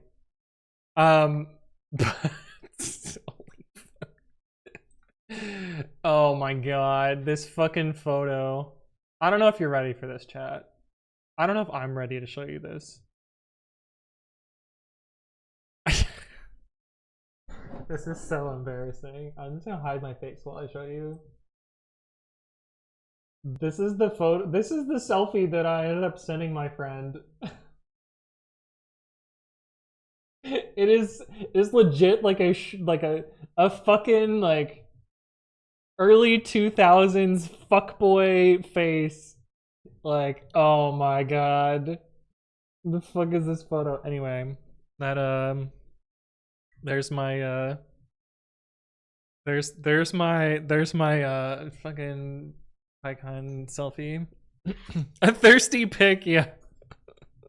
New GitHub profile photo. Yeah. Oh, Roy was like 8 months. That would make sense. Yeah, all under a year. That totally makes sense. How high is my monitor? It's just directly above the one I look at. But it's big, so that's perhaps why.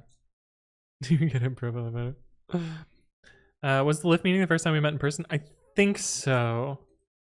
I wanted to go to one of the OCF meetings, but I don't think I ever... Actually, you know what? No, I did go to one of the OCF meetups. So it might have been there, although it's sort of fuzzy on whether that was before or after the MyPy meetup. I want to say the Lyft meetup was the first time we met in person, though.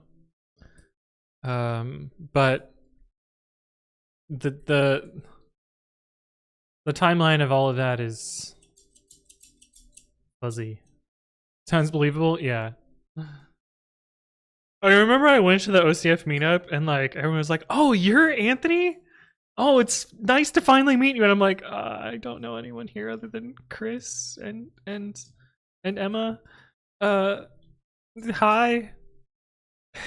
I didn't even go to Berkeley, but I'm here. You're legendary from IRC? Yeah. I still log into IRC every once in a while, but mostly on accident. But no, it was fun to meet people and like,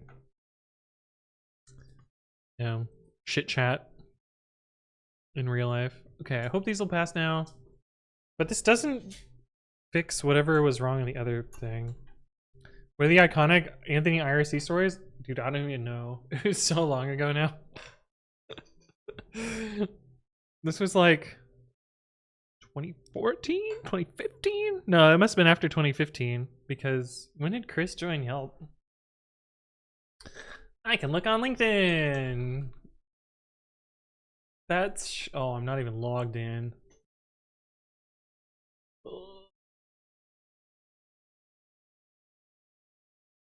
Oh, two-factor code. God damn it. 2016 was my freshman year, so around then. Sounds right. Sounds right. Authenticator. Then.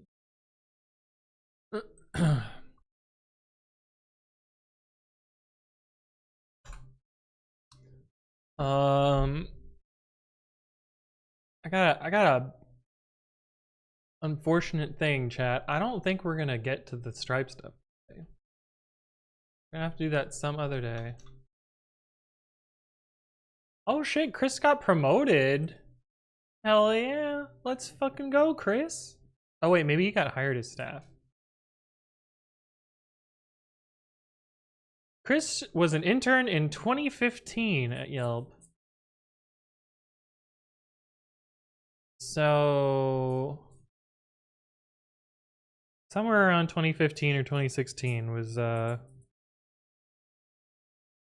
probably joined the OCF IRC in 2015 though. Moomy says I always keep IRC open on the second monitor even though all the channels are pretty much dead. Yeah.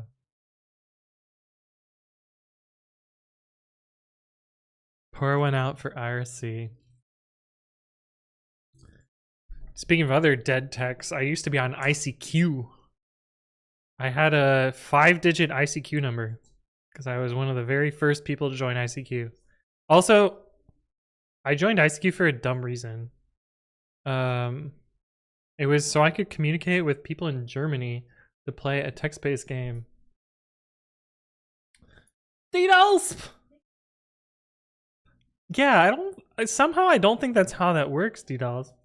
Why is my doorbell ringing? Fuck. Thank you for the resub at 54 months. It's good to see you again. I hope you're doing well, and I gotta figure out who the fuck is at my door. I will be right back. It's probably some fucking solicitor. I was just raging about solicitors today at Run Club. There's this solicitor that came to my door 2 days in a row, put their tag on the door, and then the second day put their tag over their other tag. So I have 2 tags from the same fucking person. Ugh. All right. I will be right back. I will see you in a sec. Oh, damn. You remember your ICQ number? That's crazy. Wow, yours has so many digits. Why do you have so many digits? Mine was so short. All right, I'll be right back. I don't even remember mine. I'll see you in a sec.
Holy shit.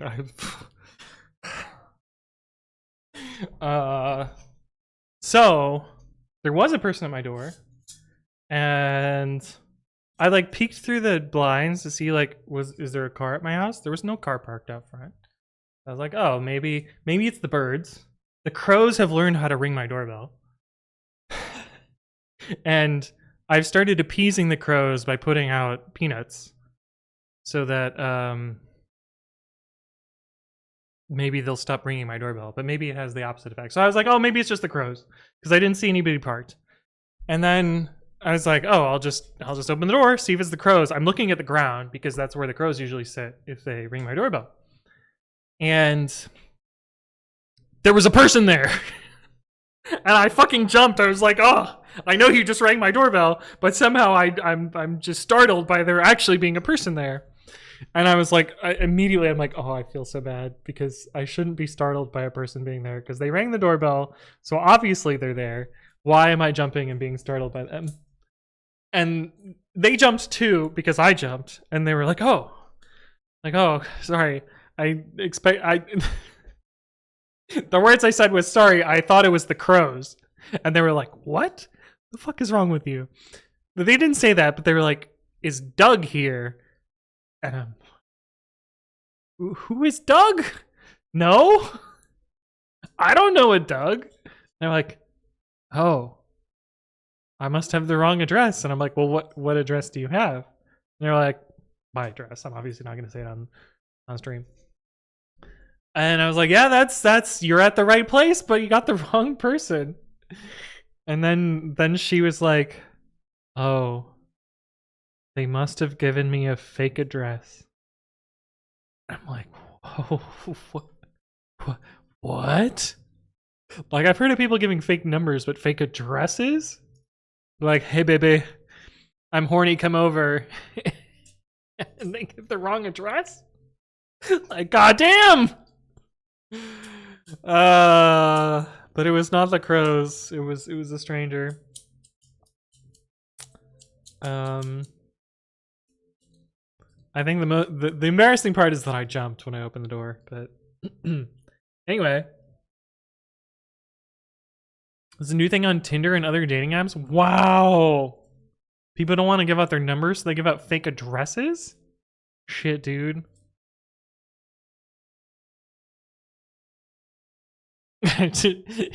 Hey, I can be Doug if you want me to be. No. All right, anyway. Astronomically down bad, but not that down bad. It was not the crows. It's true. It's true. The crows are your property defense line. I wish I could train the crows to be. Fuck, it's still failing.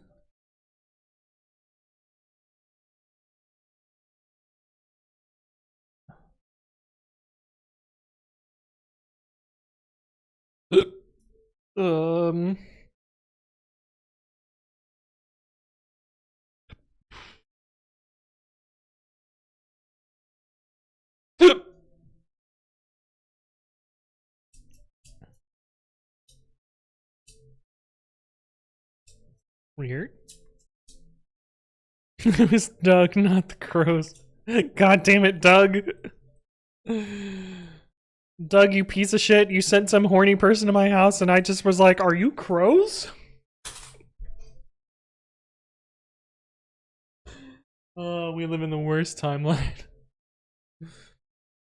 Alright, what is this test supposed to do? Is core metadata just disabled?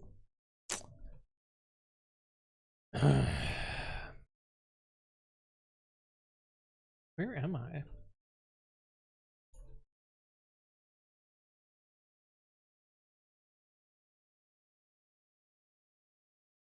Are you gross?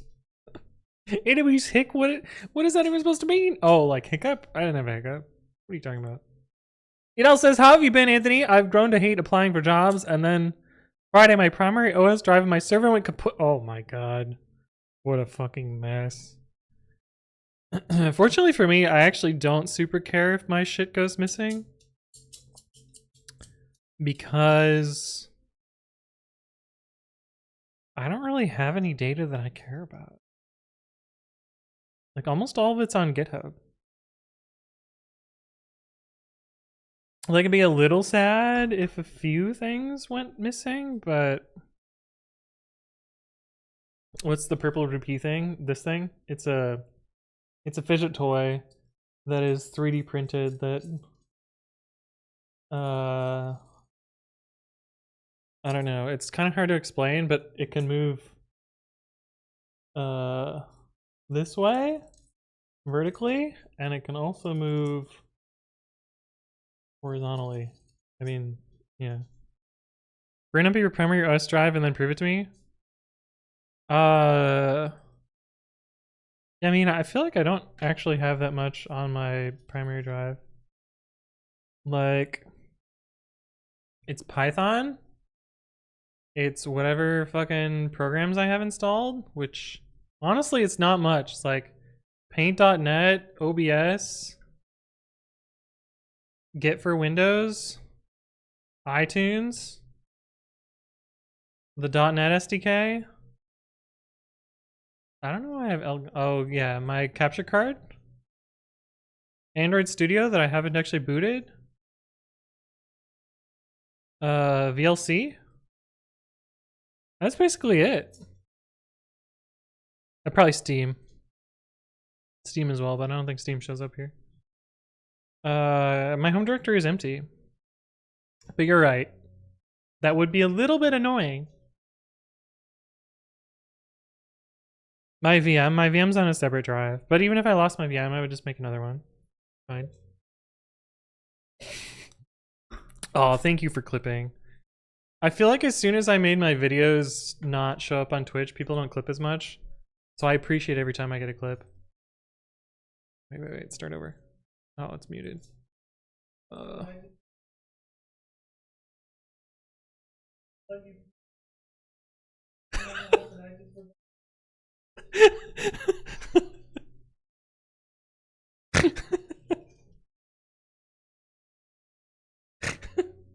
That's a good clip. I approve. You should post it in the clips channel on Dixord. I have this other one, which is also 3D printed, which is a lot more interesting. It's like a spirally doodad. Ooh. And my neurodivergent friend showed me you can actually tip to tip them, and it does the same thing. Wild, huh? I had no idea. It unlocked a whole new use of my toy. I'm so glad she showed me this.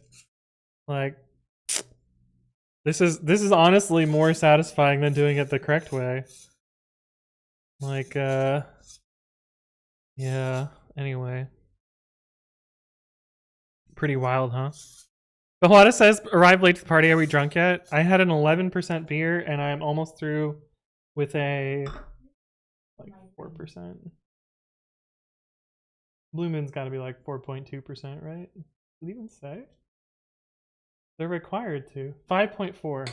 Yeah, 0, essentially. Mr. Singh, thank you for the resub at 3 years. God damn.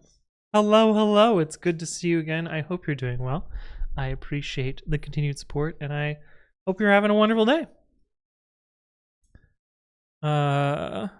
Clipping on an iPad isn't easy. I appreciate it. I appreciate it.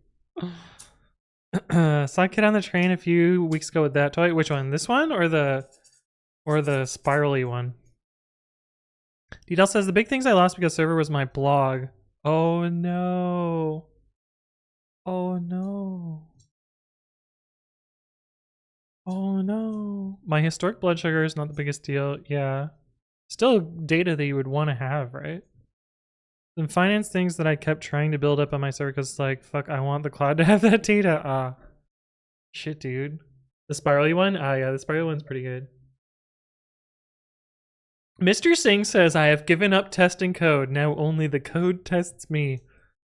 Redeep 5 me. Z3S, hello, Stripe with no Stripe. Yeah, we haven't gotten to the Stripe stuff yet. Mostly because I've been drinking and chit-chatting and having fun and not having fun with whatever the fuck is failing here.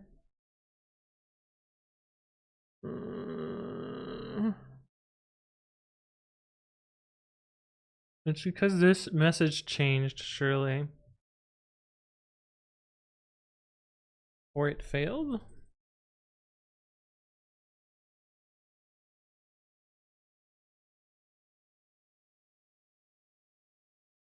Or it failed.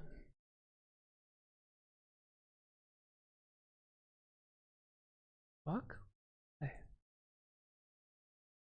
Why did it do that? Oh no, that's from You see, it pulled the metadata. Time to debuggerate it, and we will find it out. Certainly weird things happening at Anthony's doors, no matter in San Francisco or Ann Arbor. Yeah. I mean, this one wasn't that weird. This was just a person. This was nowhere near the "you're a liar" person. That one was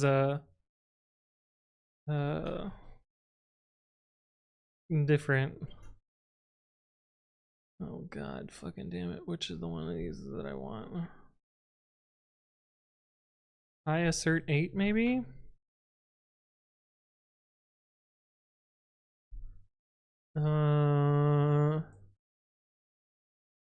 Yeah.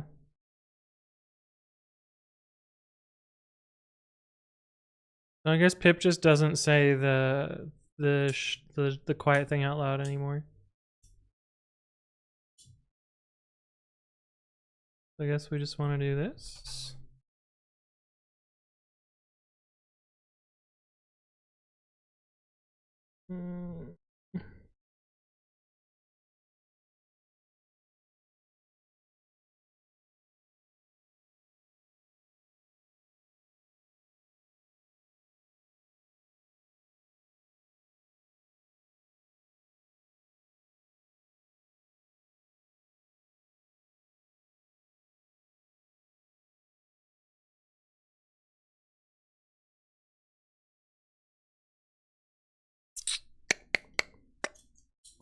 Legendary clip. You're a liar and good code changed like a ghost. Yeah. Dude, good code changed like a ghost is so fucking good. Details says, so we get to see if Micro Center can recover the data in a cheap manner, and if not, some other service. But for now, most of the stuff is already back up. Like pandemicday.page. Oh, Amogus gift was gone too? Oh, I was just documenting. Okay. Fuck, man. Oh.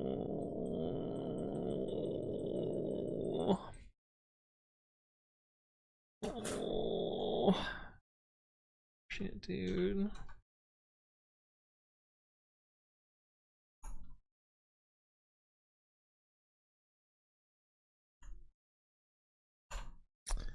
So what it says, having a frog in my throat. Having a life crisis too, working in academy for a bioinformatics group as a developer. I'm good at their purpose, but I have to justify to every single interviewer how can my skills be translated for a SaaS or whatever company. Well, it's the same thing. I mean, it is the same thing. It's just, it's software independent of what you're doing, but put the garbage in and out from a database and vomit something back to a user. I need to get out from academics for my own good. Yeah, that is unfortunately or fortunately a bit of a hole that people fall into, and that like it's really hard if you're in academics, even though the shit that you're doing is essentially equivalent to whatever the fuck everyone else does. It's really hard for industry to see that like, oh yes, because this person is in academics, that doesn't mean that they're a fucking idiot. They can actually do shit. But yeah. It's true, it's true. Orma says, how long since I came back to chat? Like 20 minutes. I've spent 20 minutes hacking on this, and now I have the most basic bytecode language. Oh. Oh, you've written a basic minus. Nice commit message. I approve. Oh, this is exceedingly simple. Cool. I'm actually going to talk about this in a video that I'm gonna record soon. Pep 754? No.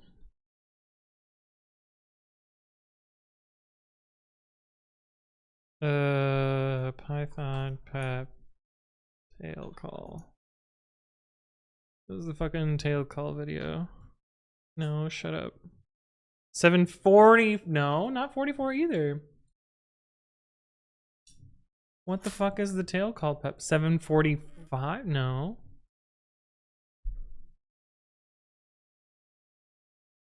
$6.49. Why am I so far off? So why link no worky? Oh, there we go. This is not the right link. Was it 750? Oh, that's what it is. 750? No, that's T-strings. What the fuck? Is there not a pep for this?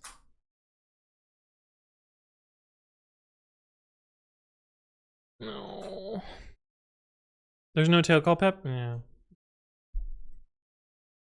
Okay. Anyway, I'm actually gonna be talking about this concept here. Specifically, like you essentially have a bytecode loop here. Python has the same deal, and there are various ways that it's attempted to be made faster. The current strategy, the one that most people use, is computed gotos. But there's also tail call. And no, it doesn't mean tail call optimization in Python, despite it sort of being advertised that way. But yeah. The server said this should be the new marketing motto for Precommit CI, good code changes like a ghost. Yeah, I want to make t-shirts that are just the Precommit logo, and then on the back, in like small text, it just says good code change like a ghost. Or maybe the other way around. But that would involve me making t-shirts, and I have not found a good way to do that. Rayba, thank you for the follow. Welcome, welcome. I hope you're doing well. I'm sure there's an easy way. I'm sure like Streamlabs or some other fucking site can just do it for me, but I have zero fucking time.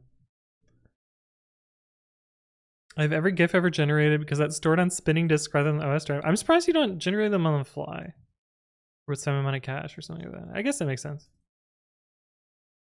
You can show the what's new in Python 3.14. What I would probably do is actually go to the PR, but yeah, the what's new would also work too. Industry is horrible at knowing how to allow people to apply learning generally to industry level applications. Yeah. Really annoying because if you don't fulfill one dumb requirement, they basically blocklist you completely, and there's no trust me, I can actually pick things up. Yeah. Yeah, it's weird that like there's very little assumption that people can learn. Even though like you know, like Yelp's hiring policy was like we only write Python and JavaScript. And then they were like, we don't care what programming language you interview in. And in theory, connecting the dots between those two should be like, we don't care what programming language you're in. We're just testing whether you can be a thinking, functioning adult. But what it really ended up being is like, oh, well, this person didn't have the necessary skills in XY technology. We're going to be picky for no fucking reason. Well, then you should have fucking interviewed them on that technology. And said in the job description, we're looking for X technology. Like, it's just really frustrating, but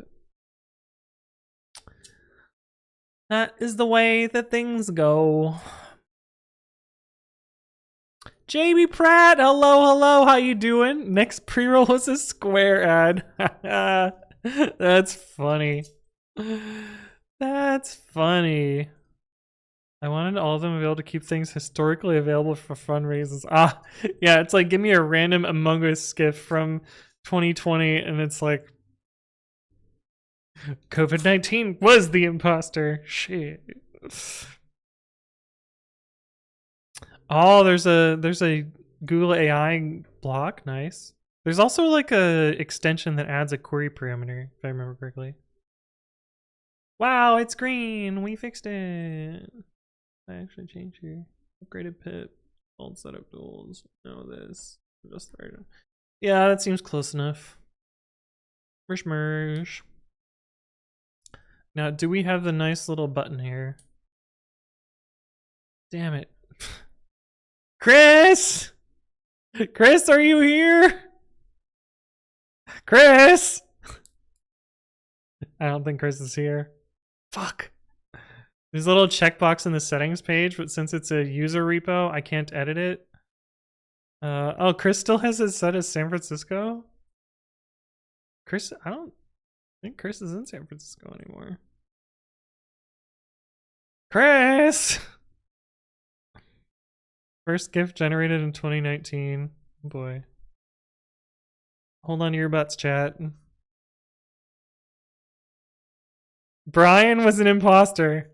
Okay, that was way more tame than I thought it was going to be. Is he not? I thought Reddit was in this. I'm pretty sure Chris is remote. I mean, his LinkedIn says Berkeley, so that's even less accurate. Oh shit, I didn't even... Man, some of these people I haven't talked to ever.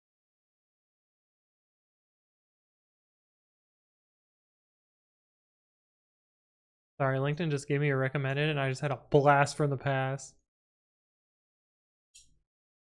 I'm pretty sure Chris is not in SF. I mean, I don't want to dox where he lives, but I'm pretty sure he's not in SF. I'm pretty sure he works remote at Reddit. You still haven't seen the LinkedIn offers for Barcelona. Just search developer. They're looking for big brains to keep their shitty static websites alive. Oh man. You know, here it is. Oh, you can program and don't have any of the requirements on the list. Just work at our company. I got my job, which is only doing C#. And I only have written 3 lines of C# before. Yeah, I mean, that's fine. C# easy to learn. That's how it should be. This is the largest GIF? Holy fuck, why is it so long? Hold please.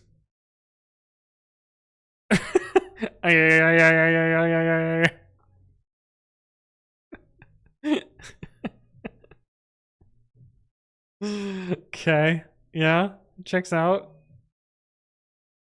Wait, it doesn't even say was the imposter.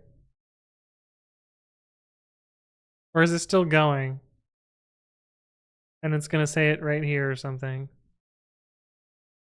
Well, now I don't even fucking know. No, it doesn't. Just, yeah. Clipped off the side. Oh no. So you got limit tested there. Anyway, I wanted to rebase this, but now I gotta do it the jank ass way. Wait, what is this patch? Oh, that's my patch. It really wasn't skipping installing set of tools, but oh well.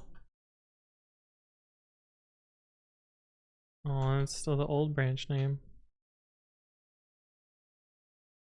Ancient X says, Sir Anthong, does thou have the STL for the Wobble Wobble toy? For this one? Unfortunately not. My mom bought it for me on Amazon. So I don't actually know where it is. But let's see. 3D print, fidget, toy, hexagon. Aha! This looks like exactly the same one. Whoa, this is a big version of it. Oh my god, this one's so much better than the one I have. What the fuck? Why is there so much cooler? Right? Chat, does anyone have a suggestion on a 3D printer?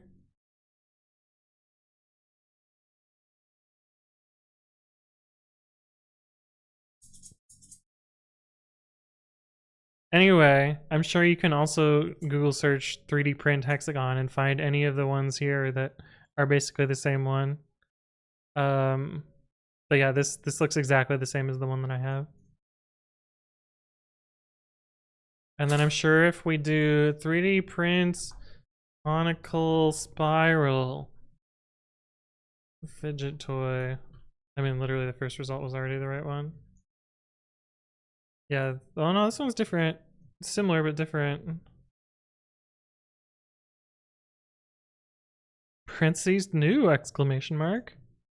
This is the same one I just clicked on. Anyway, I'm sure you can find one that fits your needs, but that's basically it. Pavankumar P, you got a link for me? Oh, that's a 3D printer. Oh. Okay. Okay. $4,000 one.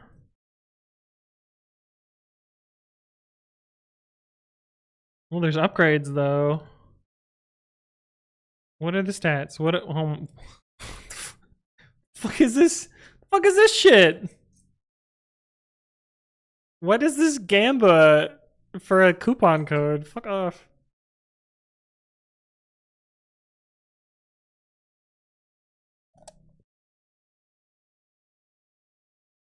Why though? Was this one good? This is good? Play. No, I'm not clicking. I'm not doing the Gamba. Wow, this allows for very long things.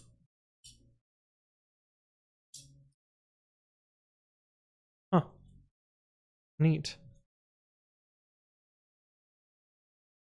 Research, please, says PyCon. Oh, have you already done research, or is this something that I should look into?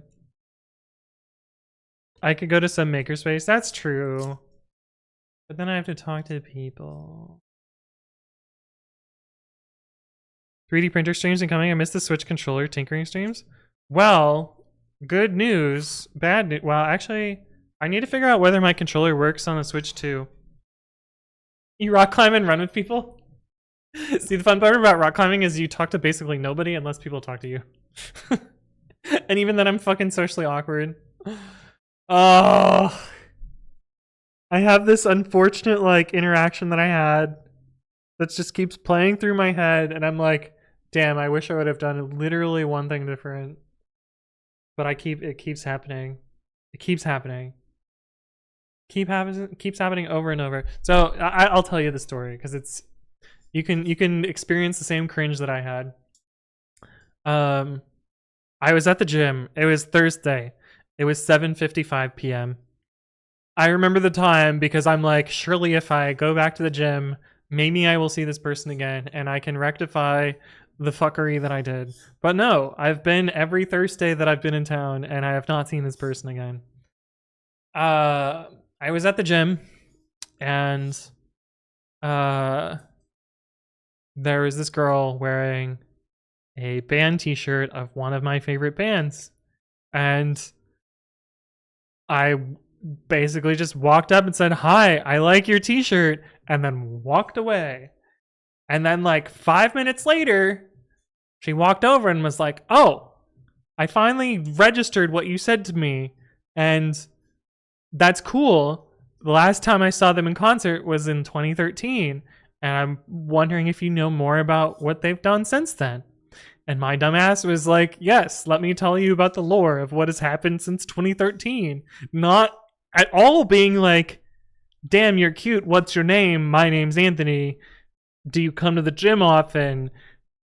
Anything. Literally fucking anything. I could have... Ugh. But no, I'm fucking socially awkward, and so I just pigeonholed into, let me answer your question verbatim and not actually anticipate what's actually happening here, which is that this person that I said a random comment to 5 minutes ago decided to spin around and come over 5 minutes later and strike up a conversation. And like, I could have...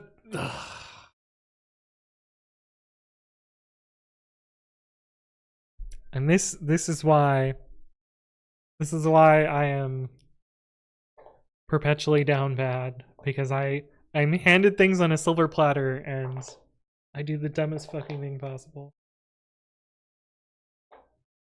What was the context of the story? Oh, running and climbing with people, yeah, and being socially inept, and what would the kids say? Negative riz? 0 riz?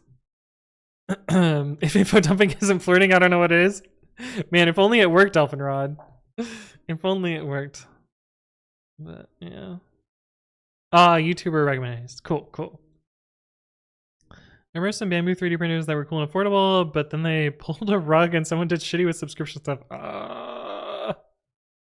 Kexit says this is so funny because I would do the same. Yeah. I think the problem is like, if I would have just like taken a second and been like, thought about this situation logically instead of just being like, panic, cute person talking to me, answer question, not cease answering question, like, just need to slow down and be way more fucking chill about shit. But such is life. I don't know how to flirt. I'm gonna be honest. I don't think I've ever learned how to flirt because nearly every relationship I've been in, I've mostly accidentally my way into it. Where it was just like situationally things made sense and it just ended up working out for one way or another. It was never like meet person at place where it was just like random passing by, quick chit chat, whatever. Like never really ended up that way. So did you see about the Dodgers game on July 5th? The Dodgers game on my fucking birthday? I didn't see that. Is that on the Dick Sword? Kexit has posted a link to the Dick Sword. Which channel are we? God fucking damn it, Senpause! Oh, it's so true. It's so fucking true.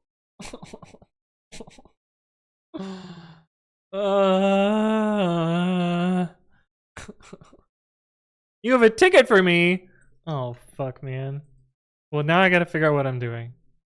Remind me, send me a DM on Discord. Tongue Time Lord. And I will see what I can do.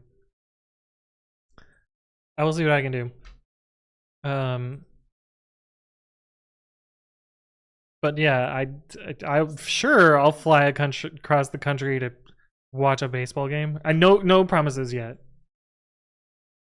But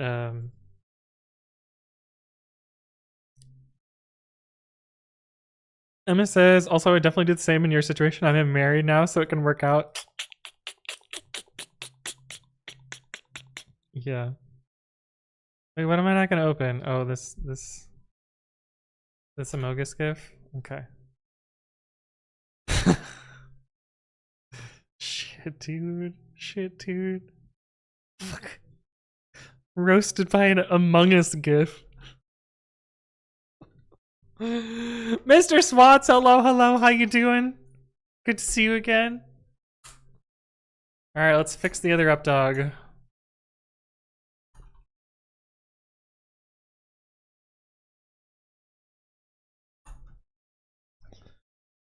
What did I even do? Where did my windows go? I think I scrolled down on something. Oh. Ooh, how? My mouse was nowhere over here. Someone's gonna clip it and be like, yeah, you're right over there. What's up, chat? We're roasting Anthony's game. It's true. God, this is like the fourth exact story of this. I have one from Friday. You ready for this, chat? You ready for my cringe Zero Riz Friday story? All right, here we go. You ready? You ready for my Zero Riz Friday story? Shohei Ohtani's birthday is also July 5th. Yo, birthday paradox. We are the same. Okay, so Friday. Literally 2 days ago. I had to do my security training for work. And I've been putting it off for over a month. I've been putting it off so long that security team DM'd me on Slack and was like, hey, we know you know this shit, but you have to do this so that we're not falling out of compliance. And we know that you've been traveling for the last month, so we're going to give you an extension. But please do your security training. I'm like, fuck, fine. I'll do my goddamn security training. And I could not focus on it inside my house. And so I'm like, I'm going to do the one thing that I know if I have to do something that I don't want to do, I'm going to go to a coffee shop and I'm going to do my security training. And it turns out there's this coffee shop / brewery near my house, which is amazing, by the way. I love that place. It's amazing. And I was like, oh yeah, I'll just go do my security training at this coffee shop / bar and get it over with. Cool, whatever. I went there right as the coffee shop closed, got myself a hot matcha tea and a oatmeal cream pie. but homemade. It's kind of funny. Every time I order it, I'm like, "Hi, I would like 1 cream pie and a tea, please." And I usually get a raised eyebrow, and then they're like, "Oh, right. We do sell cream pies here." But anyway, I got that. Went to a table. The coffee shop was fucking empty. There was nobody there. It was just me and like 2 old dudes sipping on tea in the corner. And for some reason, some guy outside like sweeping the sidewalk, which I don't understand because like it's a sidewalk, it's outside. Like, why are you sweeping it? Anyway, it doesn't matter. Empty. Place is fucking empty. And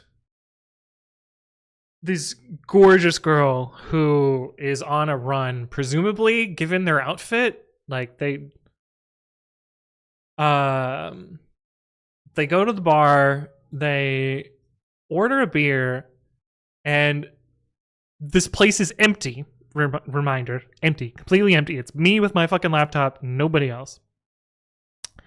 They sit directly behind me and like don't say anything. They sit directly behind me and in an completely empty bar or completely empty restaurant, well, bar, coffee shop, restaurant, whatever. And at one point they bumped my chair. And I was like, did they actually bump my chair or am I imagining this? But no, in retrospect, like there's no way that my chair would have randomly moved in that particular way. And so like they must have bumped it. And I just sat there and continued to do my security training. But why do I have so many of these stupid fucking stories? All I had to do is turn around and be like, hey, hi. My name's Anthony. Did you run here? There's a run club that happens to meet here 2 times a week. You should come running with us. Literally fucking anything.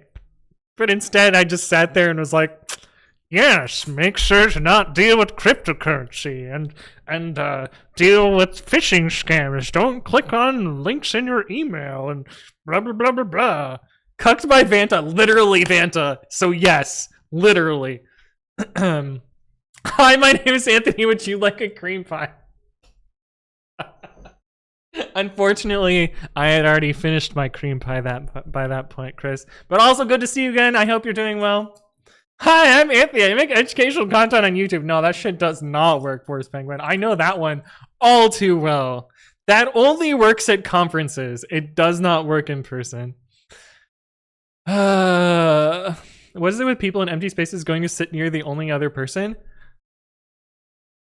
People don't do this normally. This is an unusual behavior for people. It's like, what's the electron? What's the name of this thing? Off-bow? No, that doesn't sound right. Is it? No, maybe it is the off-bow principle. It's like the off-bow principle, but for urinals.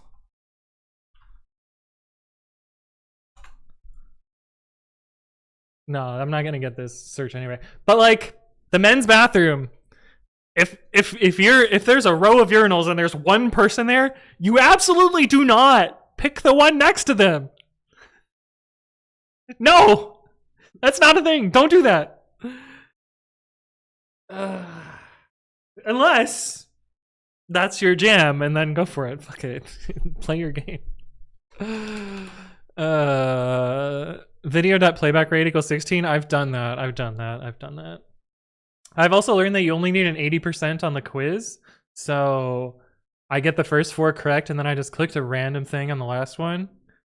Poly exclusion principle. Thank you, Mr. Spots. That's the one I was looking for, not off-bow. Polys. Thank you. Thank you so much. I approve. Mazoot. Hello. How you doing? Sorry.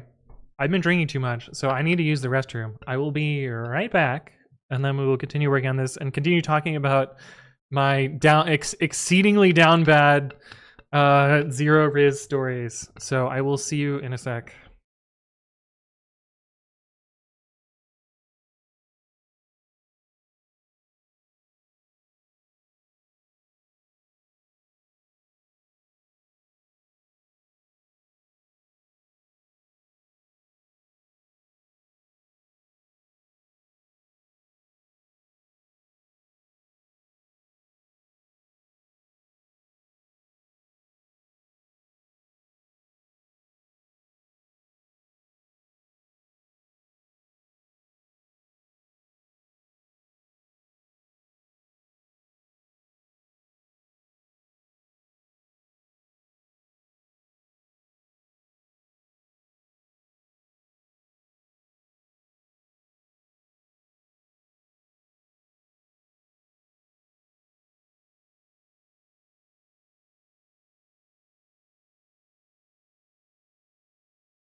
Hello. Hey, Beck. Pauli exclusion principle is just pigeonhole principle for physicists? Exactly, exactly.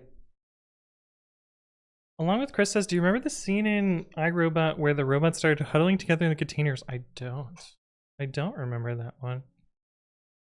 That was quick. So it turns out I have a bathroom right next to my stream room, and there's a sink in there so I can wash my hands too. It's amazing. It's amazing. Don't stand next to the occupied urinal. Maybe Doug is already there. Oh my god, Doug. We're gonna have Doug lore now. If anyone is not aware about the pisser picking rules Anthony mentioned, here's a good explainer. Ah, perfect, perfect. That's YouTube Shorts, be careful. I'll just trust. I already know it already. Emma says, I did an ergonomics training early this week and it had an ad for a specific chair line. Oh my god. Ergonomics training sponsored by Big Chair. Doug Water? What?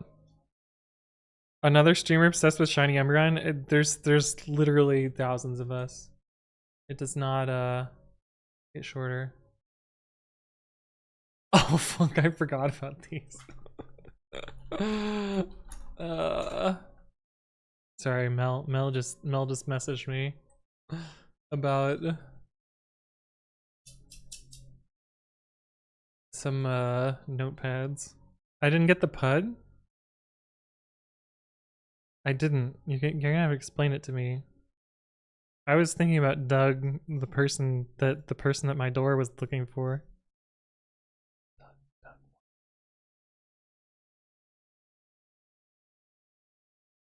I don't get it. You'll have to explain it to me. Explain! Explain!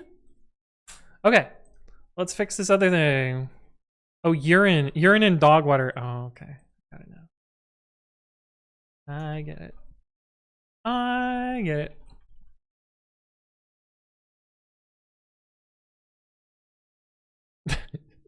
I'm already thinking to myself about the strange interaction I had today, and I totally could have been like, you know, I could be Doug. But but I'm not Doug. No module name setup tools.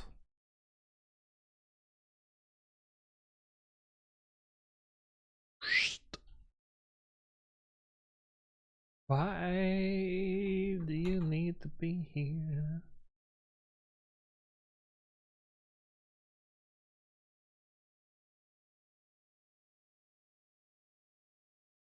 Because reasons, I guess.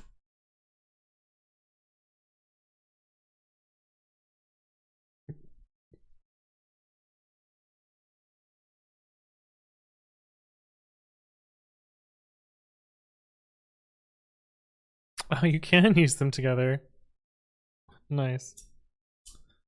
No module name setup tools must be Python 3.12. You know, yeah, it's so true. So true. Dude, this one's weirder.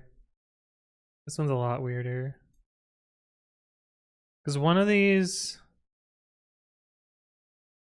like, this must have run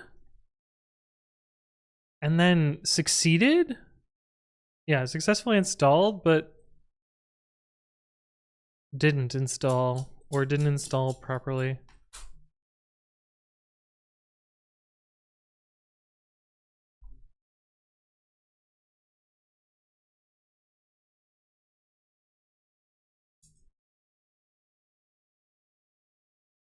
Oh. This is the same problem. I'm so cooked. I was at a run on Wednesday and it was exceedingly hot and very humid. And at the end of the run, we were talking about it being exceedingly hot and exceedingly humid. And I literally I was like, I feel like I'm cooking, but the opposite of what the Zoomers would say. And the person replied to me, they were like, I'm too old for brain rot, but I believe that would be called getting cooked rather than cooking.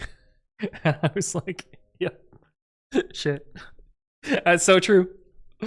So true. I'm cooked, but literally. um. Uh.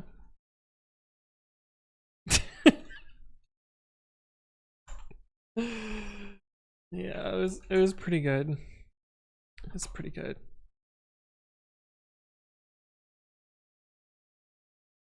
All right, does this fix the test now?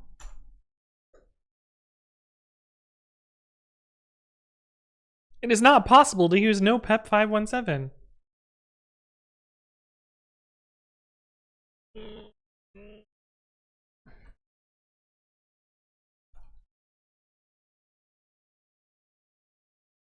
What?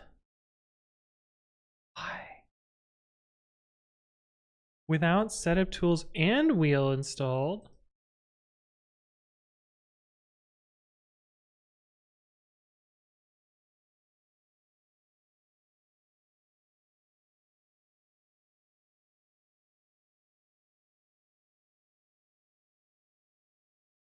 What? Emma says, actually, all those stories are useful. Note to myself, if someone asks me about something I know a lot about, maybe they just want to start a conversation. I don't have to try and shine with my knowledge that nobody cares about except a very small circle of people. Yeah. Yeah. And the thing is, I know this intuitively, but in the moment, your brain is just like, word vomit, blah. Shared interest, blah. Let me tell you all the shit that I know about, blah. Strongly typed says, I still don't understand 517 and 518. Devan explains. So actually, if I remember correctly, this should actually be called no use pip 518. Because that's the actual build system part of this, and 517 is the file format. But there might be a reason why I don't talk about it. Oh, maybe 517 is the build system. 518 is the file. No, 518 is the file. Yeah, so it should be called. Well, I'm not gonna be pedantic about it, but I was preparing for this moment my whole life. Let me explain it. Yeah. Mr. Swan says, hi, Kegsit. I was cooking. Nice. Nice. What were you cooking? The burger was eaten. Perfect. What it says, Anthon, about getgrep. Why on earth doesn't work like something getgrep foobar -- API user / startup py for globs, but for normal GNU grep it does. So it does work. The problem is, so like if you, I don't know, getgrep find defp, getgrep defp in dumpypi / star.py. This actually will work. Actually, I can't think of a case where it wouldn't work. Because I think the problem is there's two forms of this. Like this one is literally expanding the wildcard in your shell, whereas this one, git, is expanding the wildcard. And so you'll have slightly different behavior in nested stuff, maybe? But it should mostly work the same. Need a double smash burger. I don't even know what that means. But cool. Your Java says if you're not in a get repo. Oh, I mean, yeah, getgrep won't work if you're not in a get repo, but I assume they're in a get repo. So why the fuck does this need setup tools? Why does it need wheel? Is the bigger question. I feel like it should not need.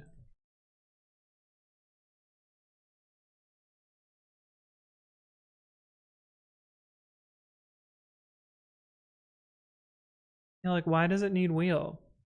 I feel like it should not need wheel. We'll install anyway. I don't care enough. I just want to make the tests work. Do you have any recommendations on what to eat / do when in San Francisco? I will give you one recommendation, which is my favorite place in San Francisco.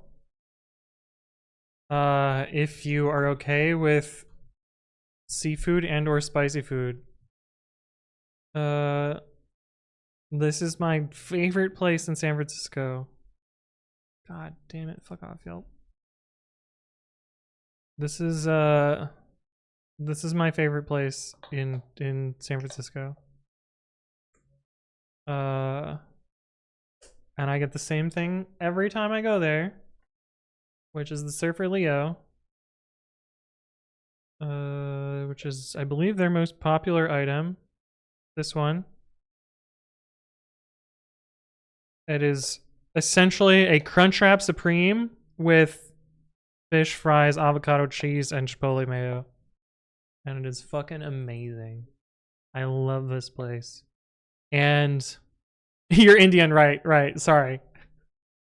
I didn't forget that, but yes, of course you're okay with spicy. You love spicy food. That's implicit. But yeah, this is, and they used to not take credit card. Now they take credit card, so it's amazing. The problem is I used to live like almost on top of this place, and I would go there way too often.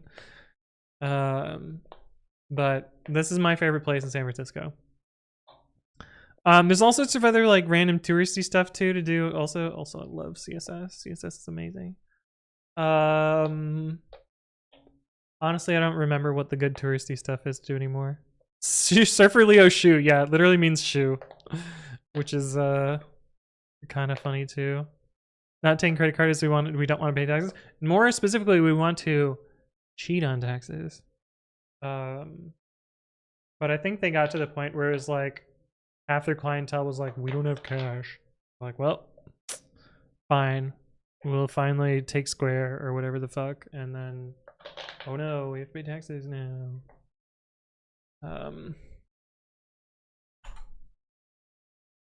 Damn, really? Still? What?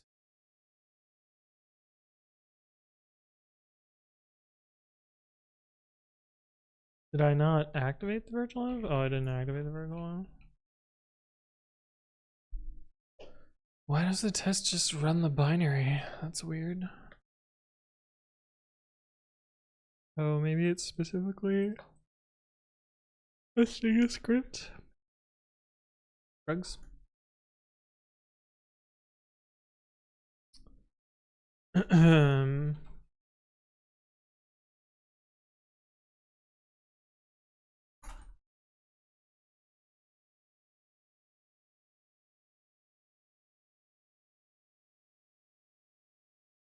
But yeah. Okay, if you want one touristy thing to do, what is...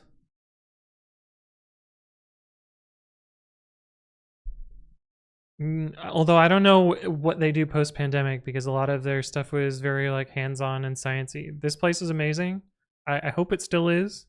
I don't even like museums, but Exploratorium, definitely a place to check out. What else do you do in San Francisco? But I do love the Exploratorium. There's also the Academy of Science, which is also cool. But I think the Exploratorium is better. There's also the 21 Plus Academy of Sciences, which is really fun. If you want to drink and do science. But if you're not into drinking, that's fine too. What other touristy stuff do I do in San Francisco? I don't know. Honestly, most of the time I go there for work now, and I just eat garahe and go home. And that's all I really want to do. Most of the good places to eat that I know are in San Mateo. But San Mateo is kind of out of the way.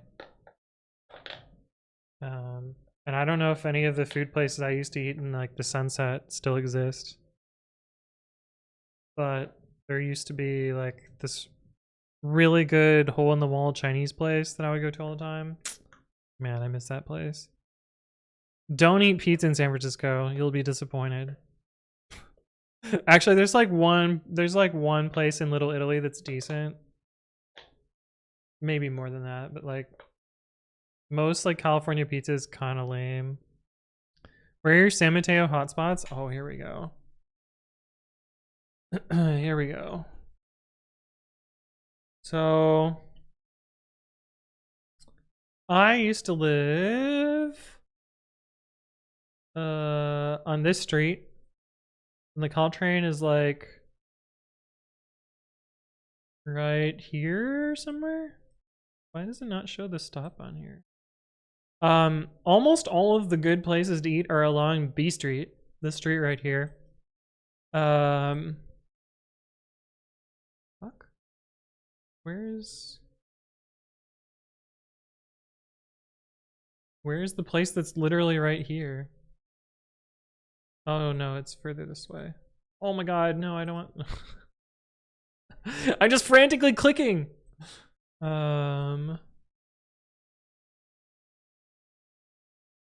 Oh, where's Tall? Yeah, German place here, pretty good. I've gotten sushi here hundreds of times. This place is good. Well, it's not good. It's a bar. It's a good, like, it's one of the few places that's still open late. Oh, where's there's like a ice cream, like an Asian ice cream place that's right here somewhere that always has a huge line, but it's actually worth it. My favorite place in the world used to be over here, but closed. Or no, here? Or maybe it was here. It was a like Cajun seafood place. I'm sad, super sad it closed.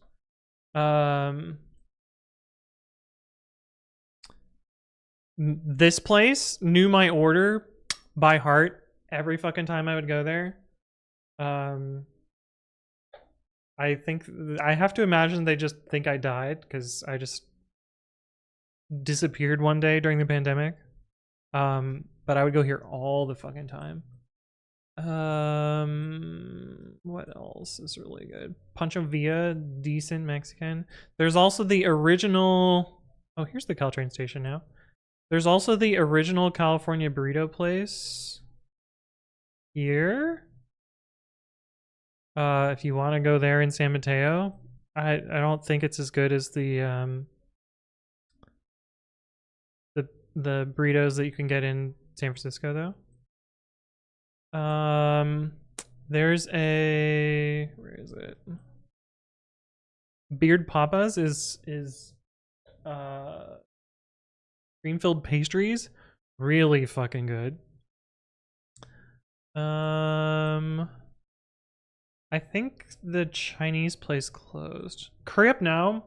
I mean, it's fast food Indian, but it's good. Good. There used to be a Chinese place that I think closed. It was right here. Yeah, it's gone. Actually, I think it's this building right here. It was really good. I don't recognize these names. A lot of this street got new owners. My favorite wine bar closed too. It used to be over here. Oh, now it's a Paris Baguette, of course. So fun fact about Paris Baguette is the company is Korean owned, but there's this like weird Korean obsession with France. And so like a lot of like Korean bakeries will be like French something, which I find really funny. And then we have Kexit, who is the opposite. Kexit is French, but obsessed with Korea. Korea Now also has the bar attached in the back. Oh my god, yeah, the bar attached to Korea Now is amazing too. So you can get like Indian food and bar at the same time. So good. I'm not, what the hell? Hold on.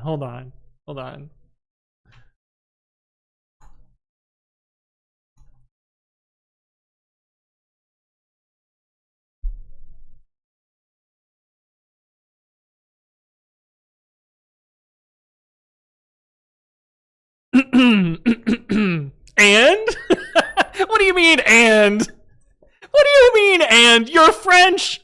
This isn't French! What do you mean, and? Often did I eat out in San Mateo? Probably like 2 times a week. It was definitely more when I was dating, or when I had a partner, and probably more during the pandemic. Although more during the pandemic, I guess I probably ordered food more often than went out. But walking go to the Japanese garden. Oh my god, yes. The park in San Mateo is so nice. There's this park here. There's a Japanese garden. It's very, very nice. Juicebox Hero and I would walk through this park probably twice a day. It was great.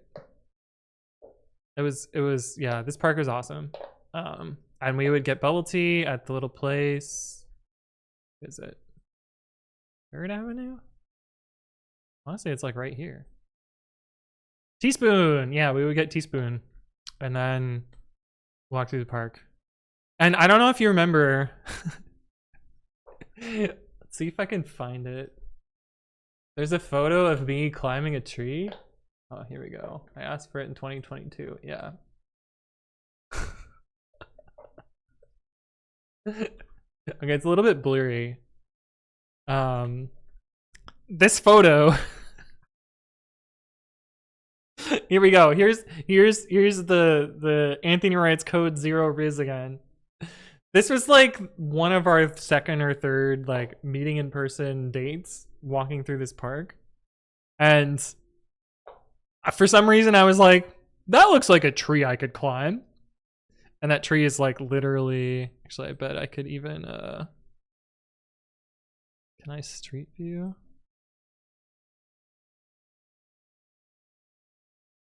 Yeah. Right here is where that photo is. I was like, oh, I bet I could climb this tree. And look, I fucking climbed the tree.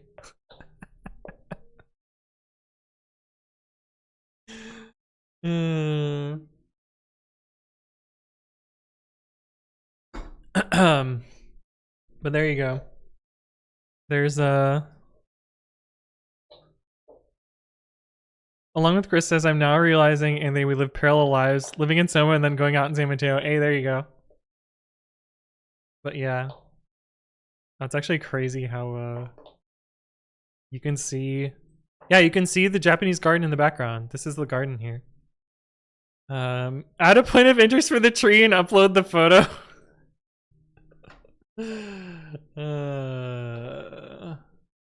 Yeah. Anyway. But yeah, I know San Mateo much better than how do I get out of Street View? There we go. Much better than I know San Francisco. And honestly, downtown has been bumping. Last time I visited, I went to B Street on like a Tuesday night and there were like hundreds of people. Because I think they closed this to cars, and so B Street is now pedestrian only, which is amazing. I didn't know there was a river through here. What? Really? Huh.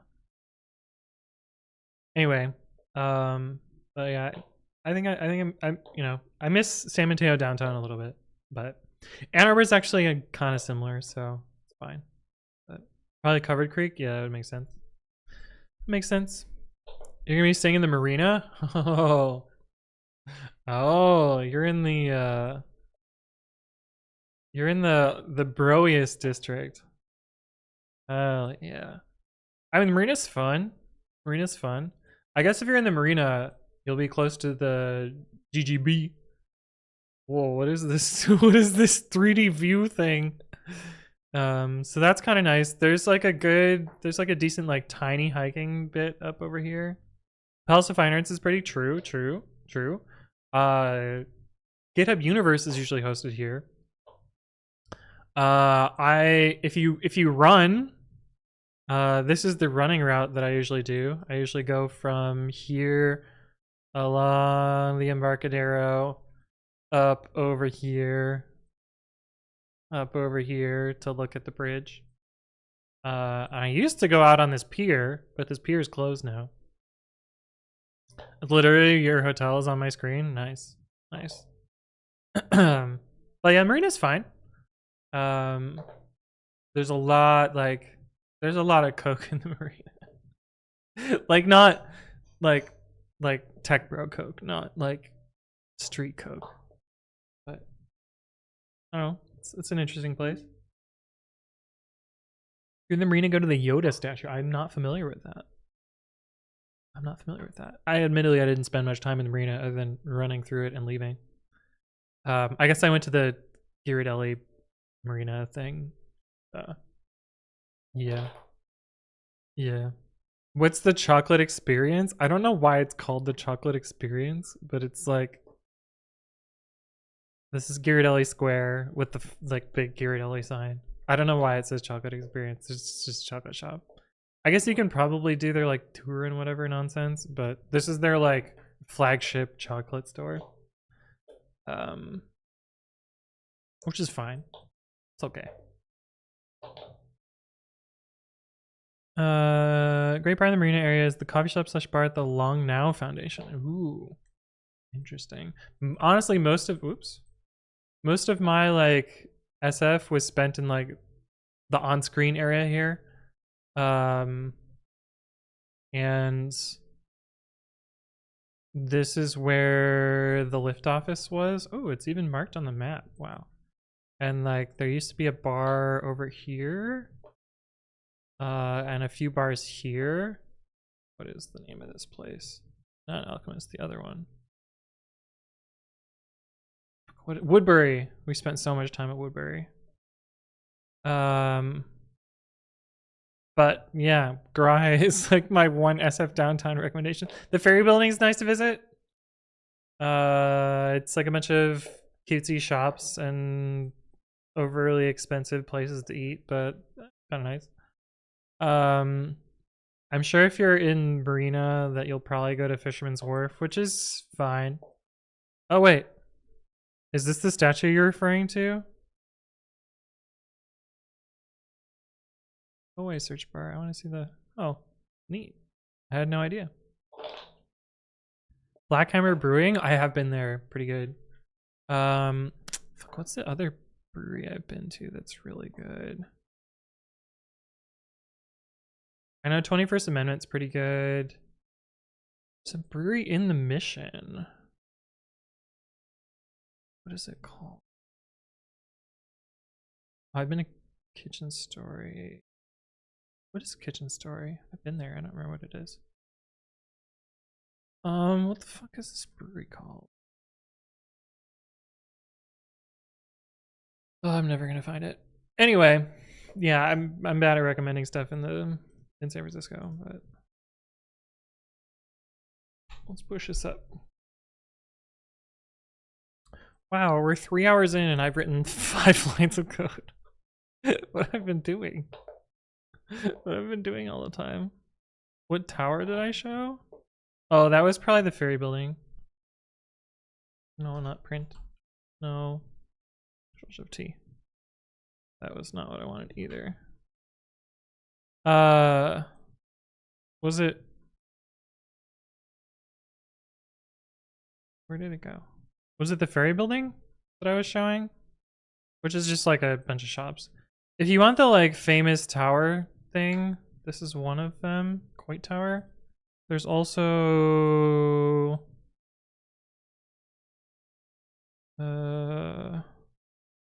Twin Peaks.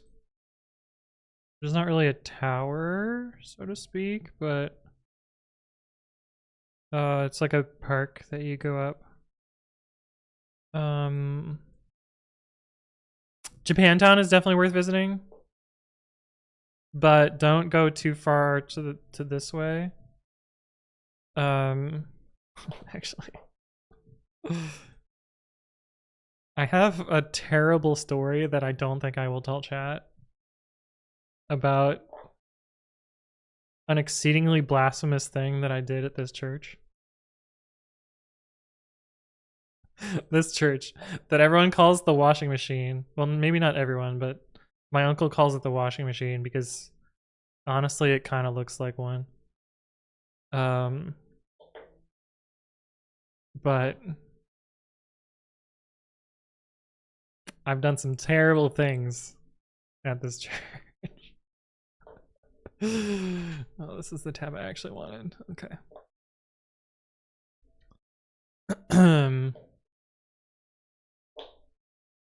So somehow I think that this argument asks for wheel but doesn't actually need it. I'm kind of curious if that's just a bug in pip.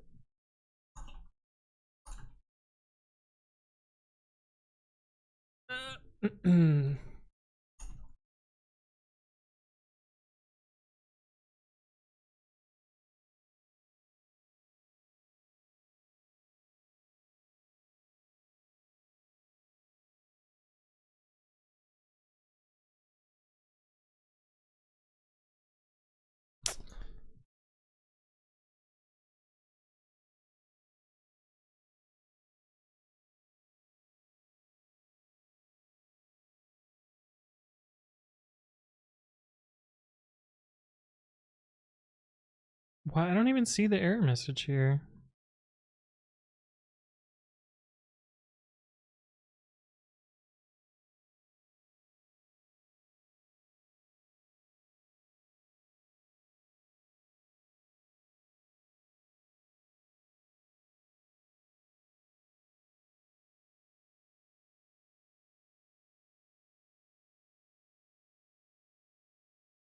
Where does the error message even come from?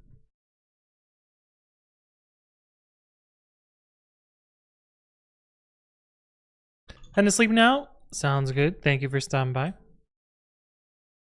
Gabriel says, is there a list of projects that I have co-owned? Sort of. This will get almost everything that's on PyPI, although it does not include talks that I've removed myself from. Because I just haven't worked on it in a while. This also won't include anything that's not on PyPI, like Dead Snakes or... Mostly just Dead Snakes. Probably whatever else I can't think of. But yeah. Can't say you have a story and then not share. It's not really an appropriate story. Yeah. I'll just leave it a little open-ended and just say that I did some voyeuristic things that night at that church a long time ago. And you can fill in the blanks. Emma said, "Now, well, thank you for stopping by. Good to see you as always. I hope you're doing well." Chris writes code. Welcome to the stream. Hello, hello. Good to see you again. It's been a bit. Here we go.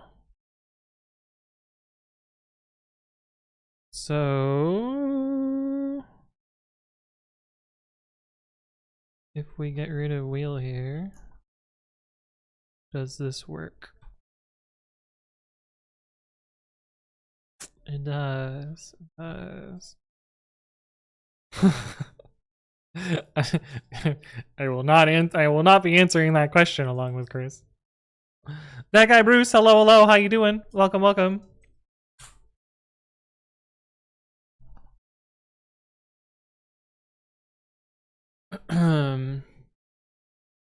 So what fucking file did we edit?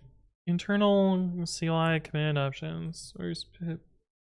Internal command option. Sure.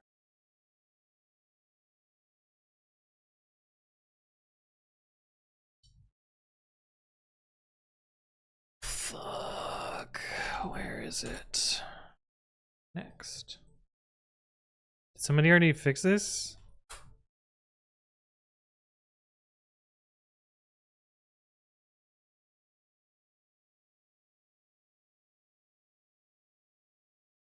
Oh, somebody already fixed it. I'm too slow.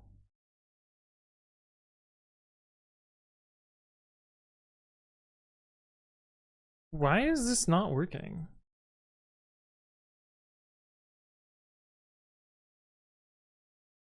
What line is it on so I can just find it? 451. 450.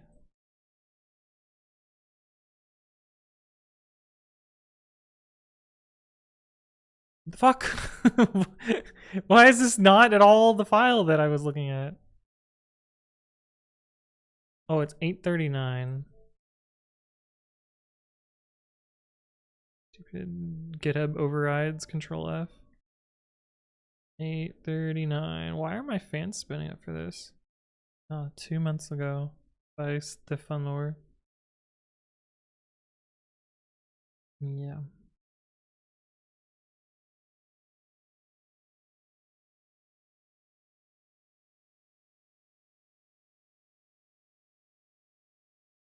I realize that this is the shortest edit to this, but there's literally no reason to have this and this and this in the way that it's written. Drugs. React no searching outside of view. I don't know. I don't know why. I don't know why GitHub does GitHub things. But hey, I don't have to fix this because somebody already did. But it is annoying that I have to install Wheel for no reason. But that guy Bruce says, I'm doing good. How are you? I'm doing alright. I'm doing alright. It's going alright. Someone else fixed your bug, is true. Did you play Adam and Eve in real life? Yes, I got tricked by a snack and consumed an apple.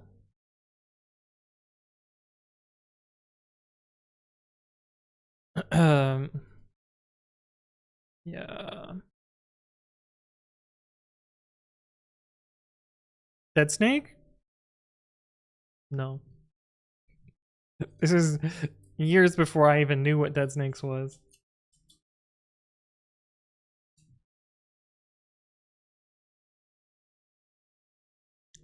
If we're talking the canonical timeline of things.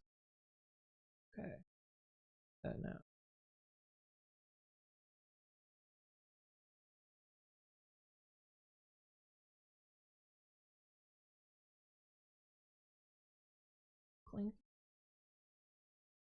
LinkedIn sent me an email that says, Anthony, your request to activate Remember Me was not successful. What the fuck does that mean?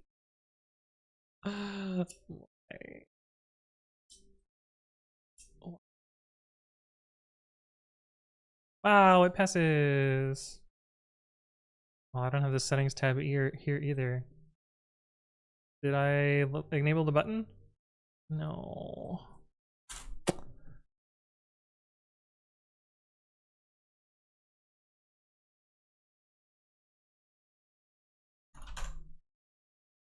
Well, the amount of dopamine I get when I find and fix a bug in a Python library is weirdly large. Yeah, that used to give me a little bump. But nowadays I go to start fixing it and I'm like, fuck man. This 1 character fix, 2 character fix, 1 character fix. Well, essentially a 1 character fix might sit in my goddamn outbox for 5 fucking years because it might actually be a dead project that nobody actually updates, and I'm stuck with this never completing pull request for forever. Admittedly, it's my own fault, but this one isn't even a dead project. I just don't know why no one has reviewed this.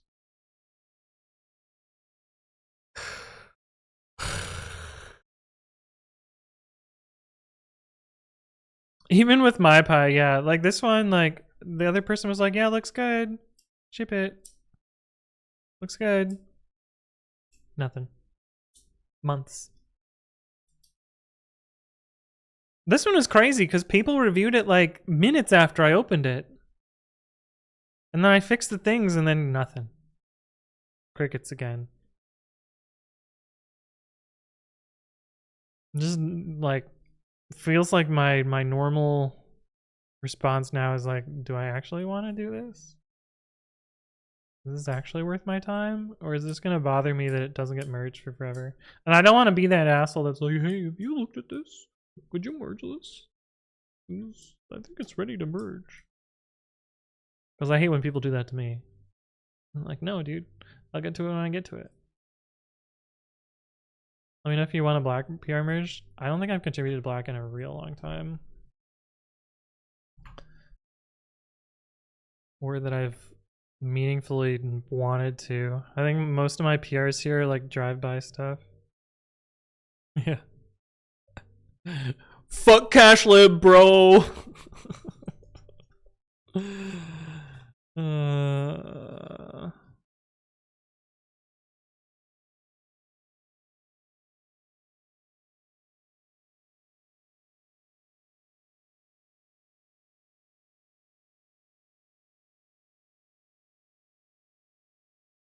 Yeah, most of these are for pre-commit. Well, I got 3 unique people with 3 unique reacts. That's cool. I work with Josh.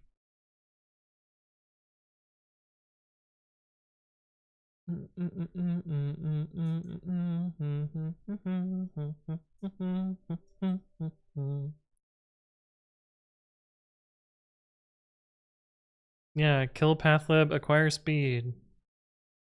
Acquire clickbait YouTube video basically too. Can you review my PR? Do I owe you a review, Mr. Swats?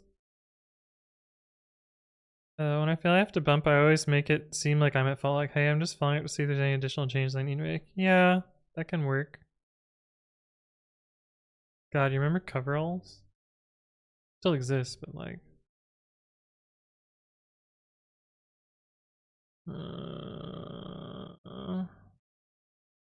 yeah.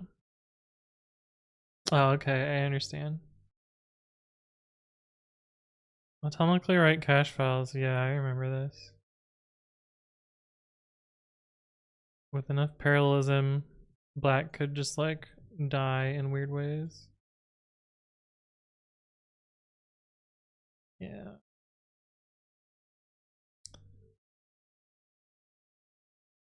Dead code detected via dead. Hell yeah, brother. Let's go. It probably wasn't that significant though. It's some constants, right? Yeah.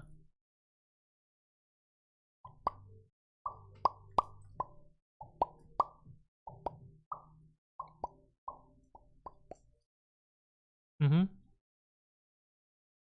I simplified their shit. This was a docs change. Anyway, I didn't really contribute to Black is what I was trying to show. Language shell script finally got archived. Oh, the entire Atom org got archived.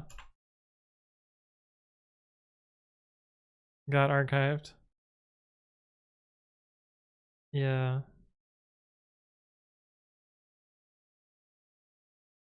Which is a fun one, I guess.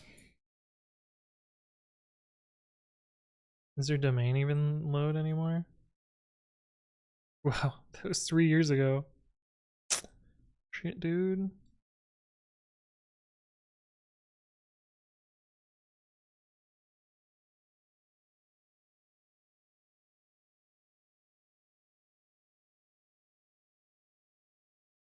Wow. Their repos got bopped.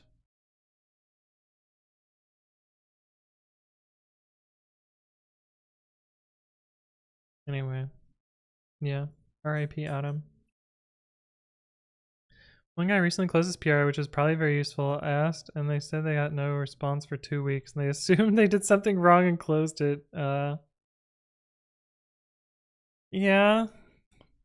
People's attention spans are pretty short, mine included.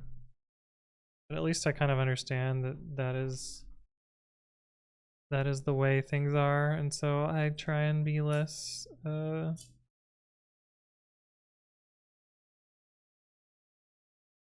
aggressive about it. But I'm also just so tired of everything. It sounds way darker than I meant it to be. This is not talking about my Babby PR. Do I owe you a PR, a review, Kexit? I feel like there was something where I was like, it's in draft. This isn't my fault. That's on you.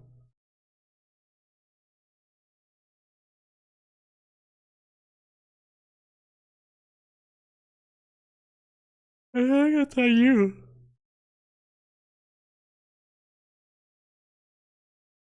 I'm not saying it's my fault. Okay. Alright. I mean, I have one for myself. But this literally only affects me because I don't think anyone actually uses Retheme other than you guys via my chatbot.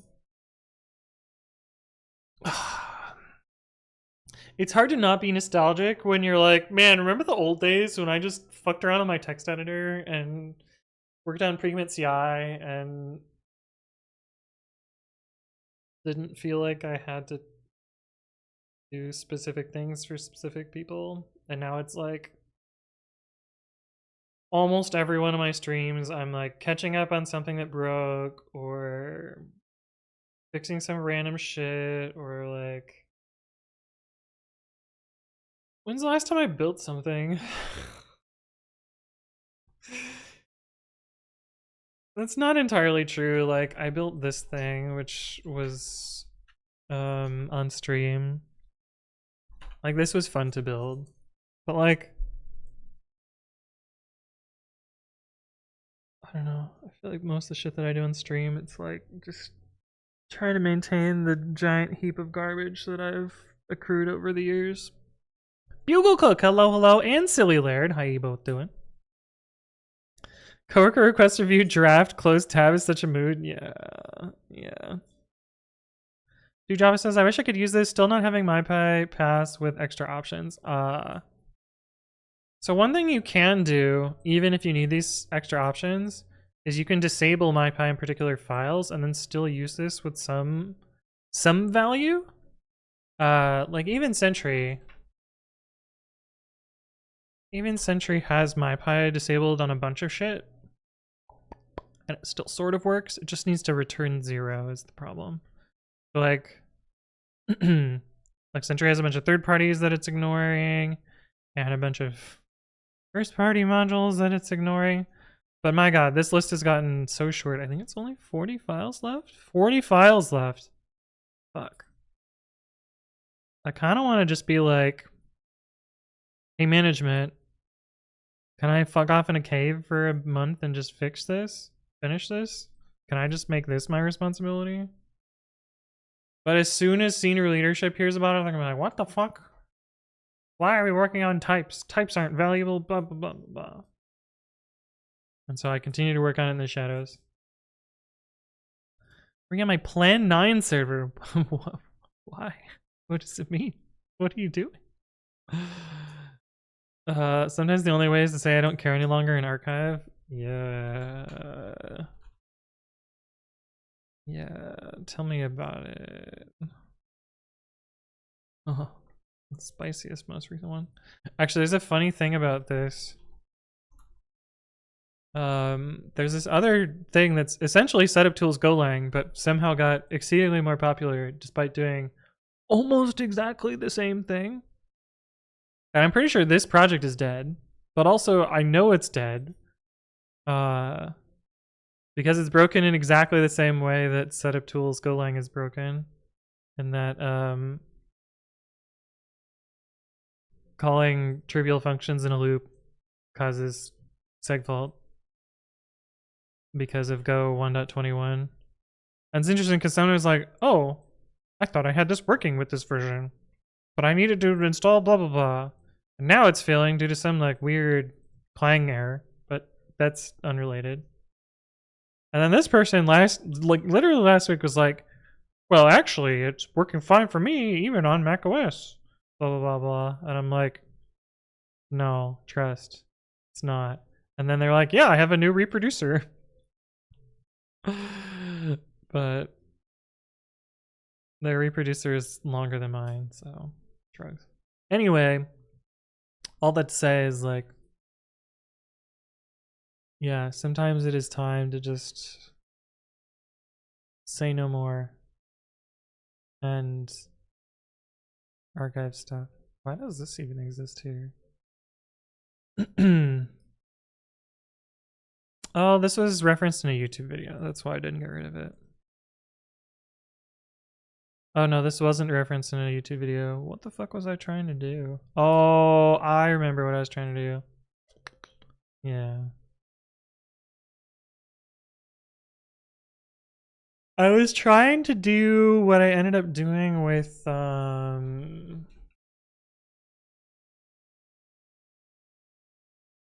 little hack that I found. Which my friend at PyCon, that I don't know how to pronounce her name still, Loves this hack. Where is it? This one. Call a local action only if that file exists. There's a plugin point for reusable workflows.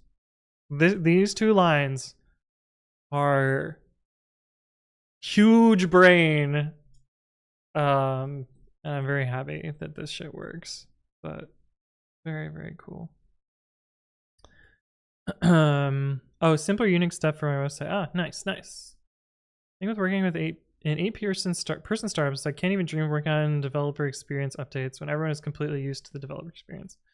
Yeah, but you can slowly introduce tools and get people excited about them, and suddenly it can make it happen. I'm to get a Raspberry Pi and run a server at home. Yeah, do it. Shouldn't be that hard. Just come up with some BS about how types help the AI agents code better. Bro, I hate that you're so right.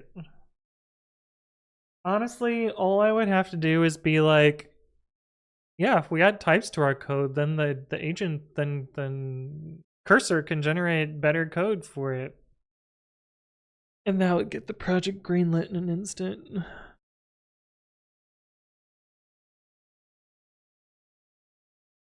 But I don't know that I'm that tired. I don't think I can make that argument.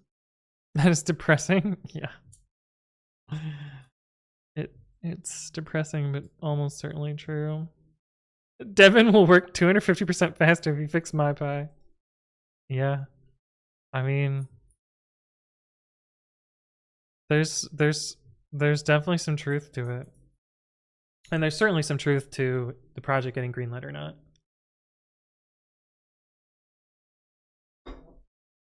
And it's 100 million% true that the fucking LLMs understand typed code way better than untyped code.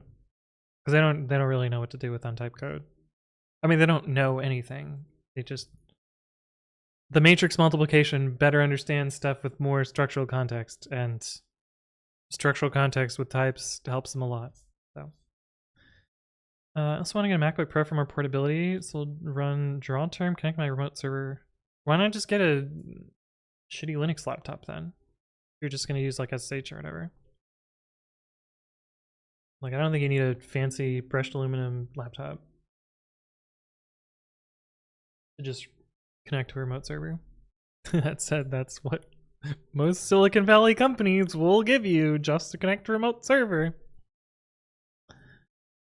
A friend of mine didn't get funding to build his ticketing system until he introduced NFT-based tickets to his pitch deck. No.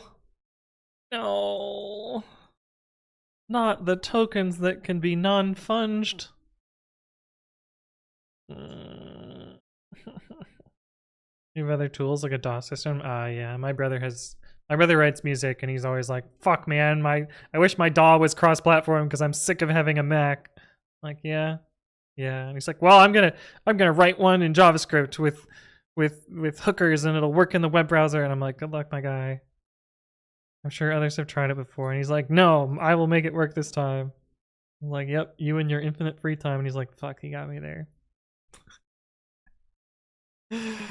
But no, I get you. I understand.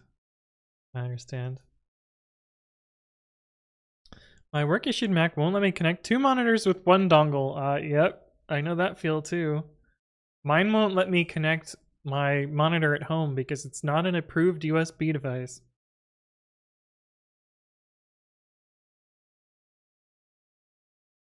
But if I plugged it in via HDMI, it would be like, hell yeah, let's do it at 1920 by 1080. Like, no, I have a 4K monitor and it works over USB-C. Just let me use it. But nope. I just don't plug in a monitor.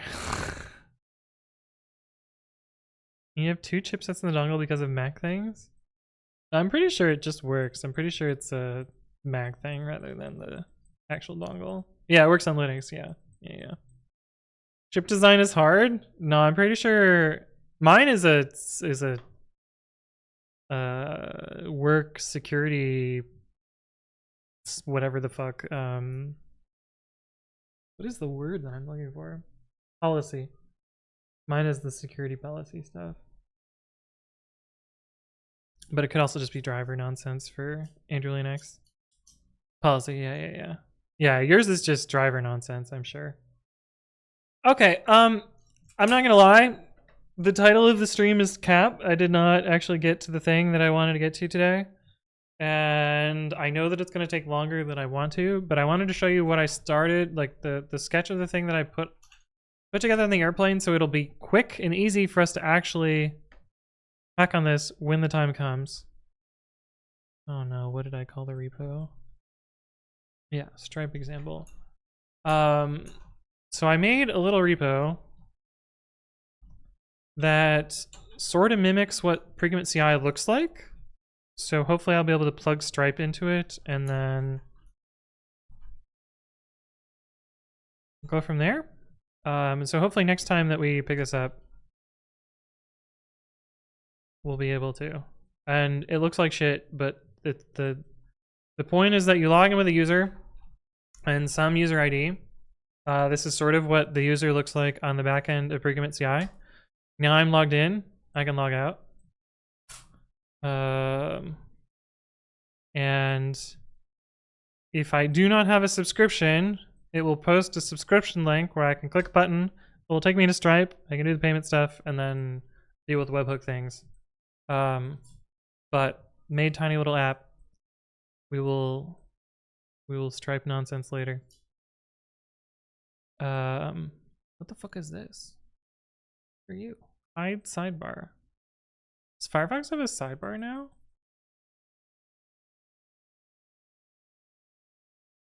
Why? Did he ask for another bar? Web dev like it's 1999. Yeah, well, I didn't want to bother with CSS because, I mean, what? What have I done? That was weird. Because Pregament CI already has its styling, so we're just doing backend stuff. It's fine. It's fine. Firefox has been following some trends recently. CSS is complicated, yeah. This project would get you like a 6-figure job at Amazon in 2021. Yeah. What is this? This is gonna be my little fake Stripe app so that people can purchase Pregament CI without GitHub Marketplace, without me having to manually send them a fucking invoice. Because 1, I don't like manually writing invoices. 2, when I send manual invoices, people are really fucking bad at typing in bank account numbers, and so they don't pay me. And 3, I always fucking forget to renew them, so like, I think half the invoice customers on Pregament CI just haven't paid in a year. Because I just forgot. I just forgot to bill them, and so they just have it for free. And so if I can set this up, then I don't have to bill people, basically. Also, in theory, if I set this up, I could also make a paid version for other hosting platforms, so we could make GitLab work. Yeah, because everybody wants to use Pregament CI on GitLab. And I told somebody in 2020 that I was going to do it, and it's fucking 2025, and I haven't done it yet. Bineyar, hello. Welcome back. Just hello, no world. Yeah, no world. No world, just hello. Also, the way this works is terrible. Strongly typed, thank you for the gift sub to Mr. Swats. I wish Stripe worked in my country, would have made my life simpler. Does it not? You started Pregament CI in 2020? Yep. I think so. Sounds right. Because I got laid off and I was like, let's build it, baby. And Hello World website. June 6th. Wait, 2 days ago. Almost exactly 5 years ago. We registered the domain and we made Pregament CI. Wow, this is so not on brand. But yeah, it's been a while. I feel like Apple and I are the last users of BuildBot. Oh my god, BuildBot. Oh, BuildBot. Wow. Byro says, don't trust people from 2020. They think everything is obvious in hindsight. Hey, nice. GitLab webhooks are probably amazing. I think I started looking at them and they were ass. So I'm not looking forward to actually implementing the GitLab webhook stuff, but baby steps. Getting the actual subscription stuff is more important for a different reason for now, but it would be a blocker for payments on a different platform because GitLab has nothing like GitHub Marketplace. Benny Jacobs, hello, how you doing? Welcome back, good to see you again. But yeah, woo, happy half fucking decade of this crazy project.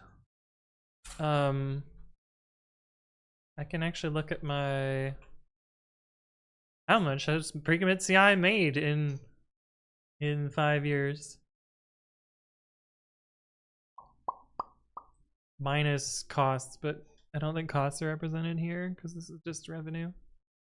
Holy shit, this is more than I thought.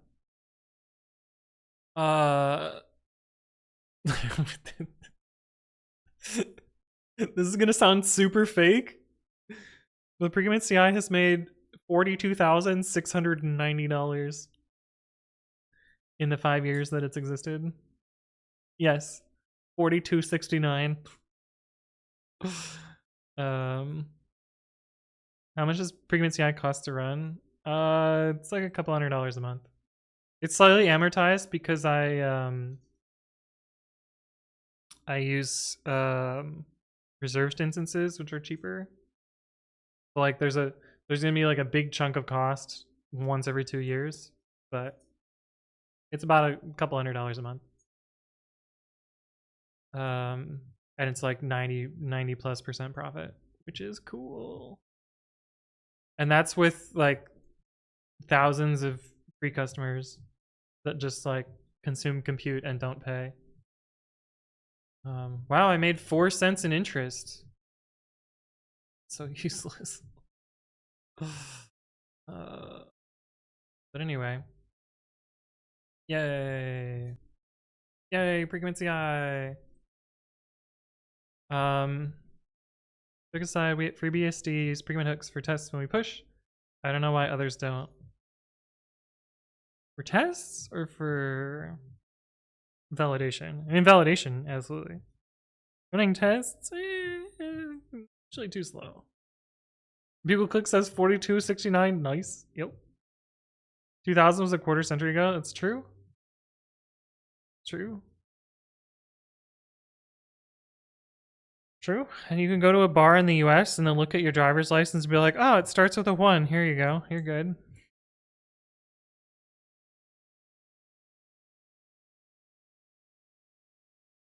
That joke is 4 years old now. Oh no. Okay, anyway. I'm not gonna get to the Stripe stuff today. I'm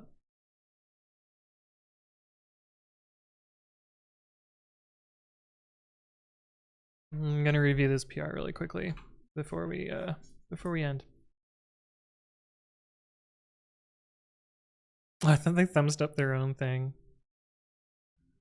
Some tests like linter. Oh yeah, linters feel like they're not really tests. But yeah, drinking age is 18 here. Yeah, it's 21 here, so that's why. Oh, look at this before it changes. Nice. Anyway. Safe right JSON.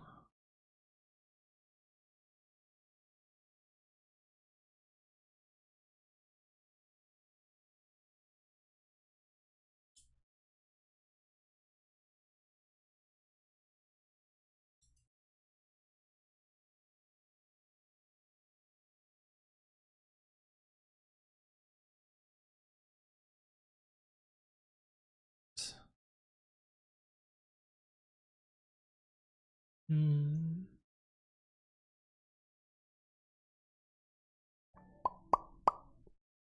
And Tranic V, thank you for the follow. Welcome, welcome. I hope you're doing well. Also, I missed Verusex H. Thank you as well for the follow. I hope you're doing well.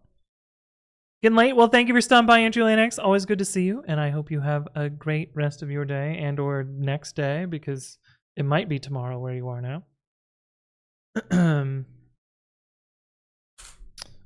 All right, I assume they just added the context manager and didn't change anything else. I would be wrong. I guess it's fine because they indented it.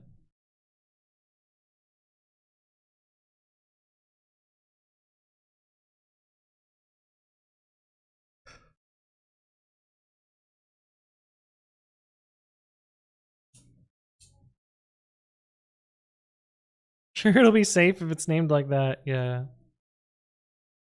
Okay, so I feel like I've been bouncing this person around for too long. But Emilio's on vacation, so like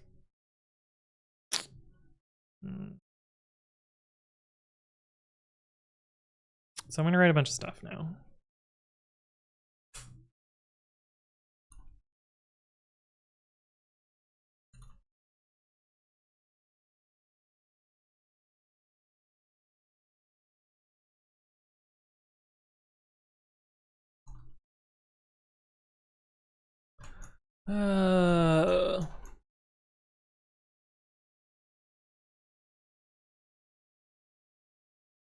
Specifically, it restores blank files on failure.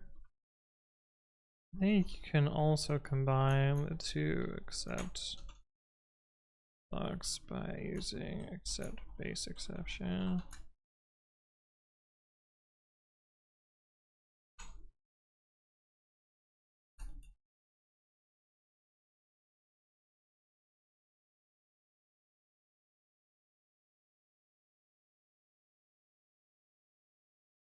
I also had another idea while thinking about this. What if, instead of attempting to restore these files,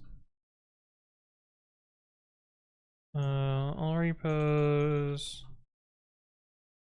instead wrote a little marker file? It's just always there. That would make this check a lot more consistent. Does .all repos exist? Cool, we're good to go. We'd also need to think about how to upgrade an existing setup to have that file. Perhaps by using the same logic that's already there. What do you think of this other idea?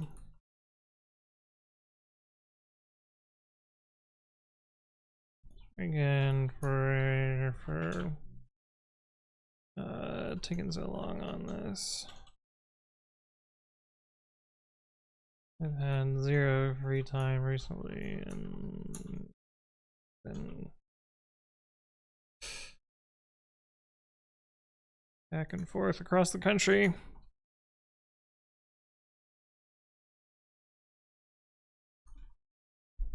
Yeah, something like that.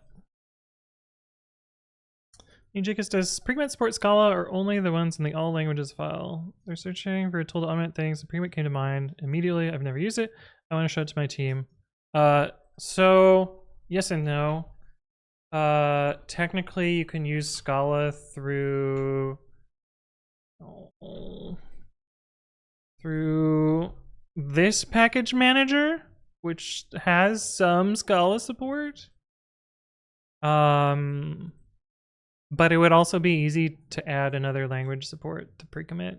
I think the last one took somebody like a few days to add, and it was super straightforward. But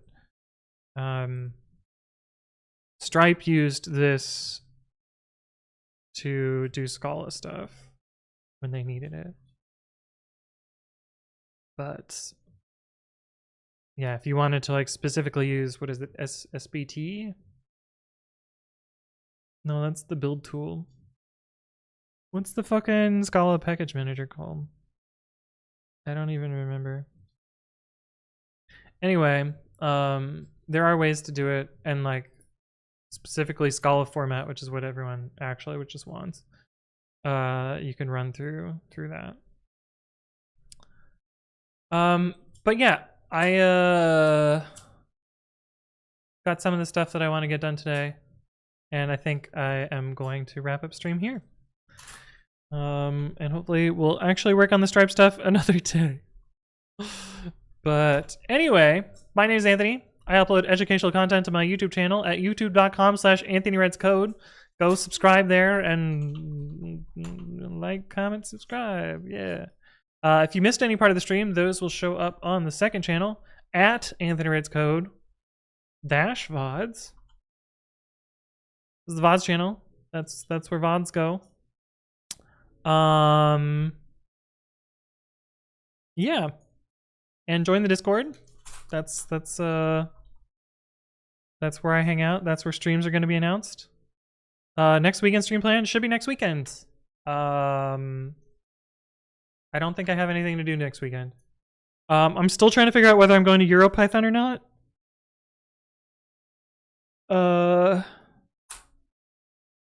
Because I want to go and hang out with my EU viewers. But I need to figure out whether I can do that. Because I'm also seeing My Chemical Romance in San Francisco, and those are right next to each other. Where is it? It's in Prague. In Prague again this year. But I haven't figured that out yet, so no promises. But that might happen. You won't be able to make it this year. Oh no! Yeah, I might not be able to either. We'll see. But I have my conference budget for the year, so it's so expensive. Yeah, it is pretty expensive. I haven't spent my conference budget, and that seems the most logical one. So I'll see if I can make it work. But anyway, that's going to wrap us up for today. Thank you all for stopping by, and I hope you all have a good rest of your day. And I will see you around. Have a good one, chat. And peace.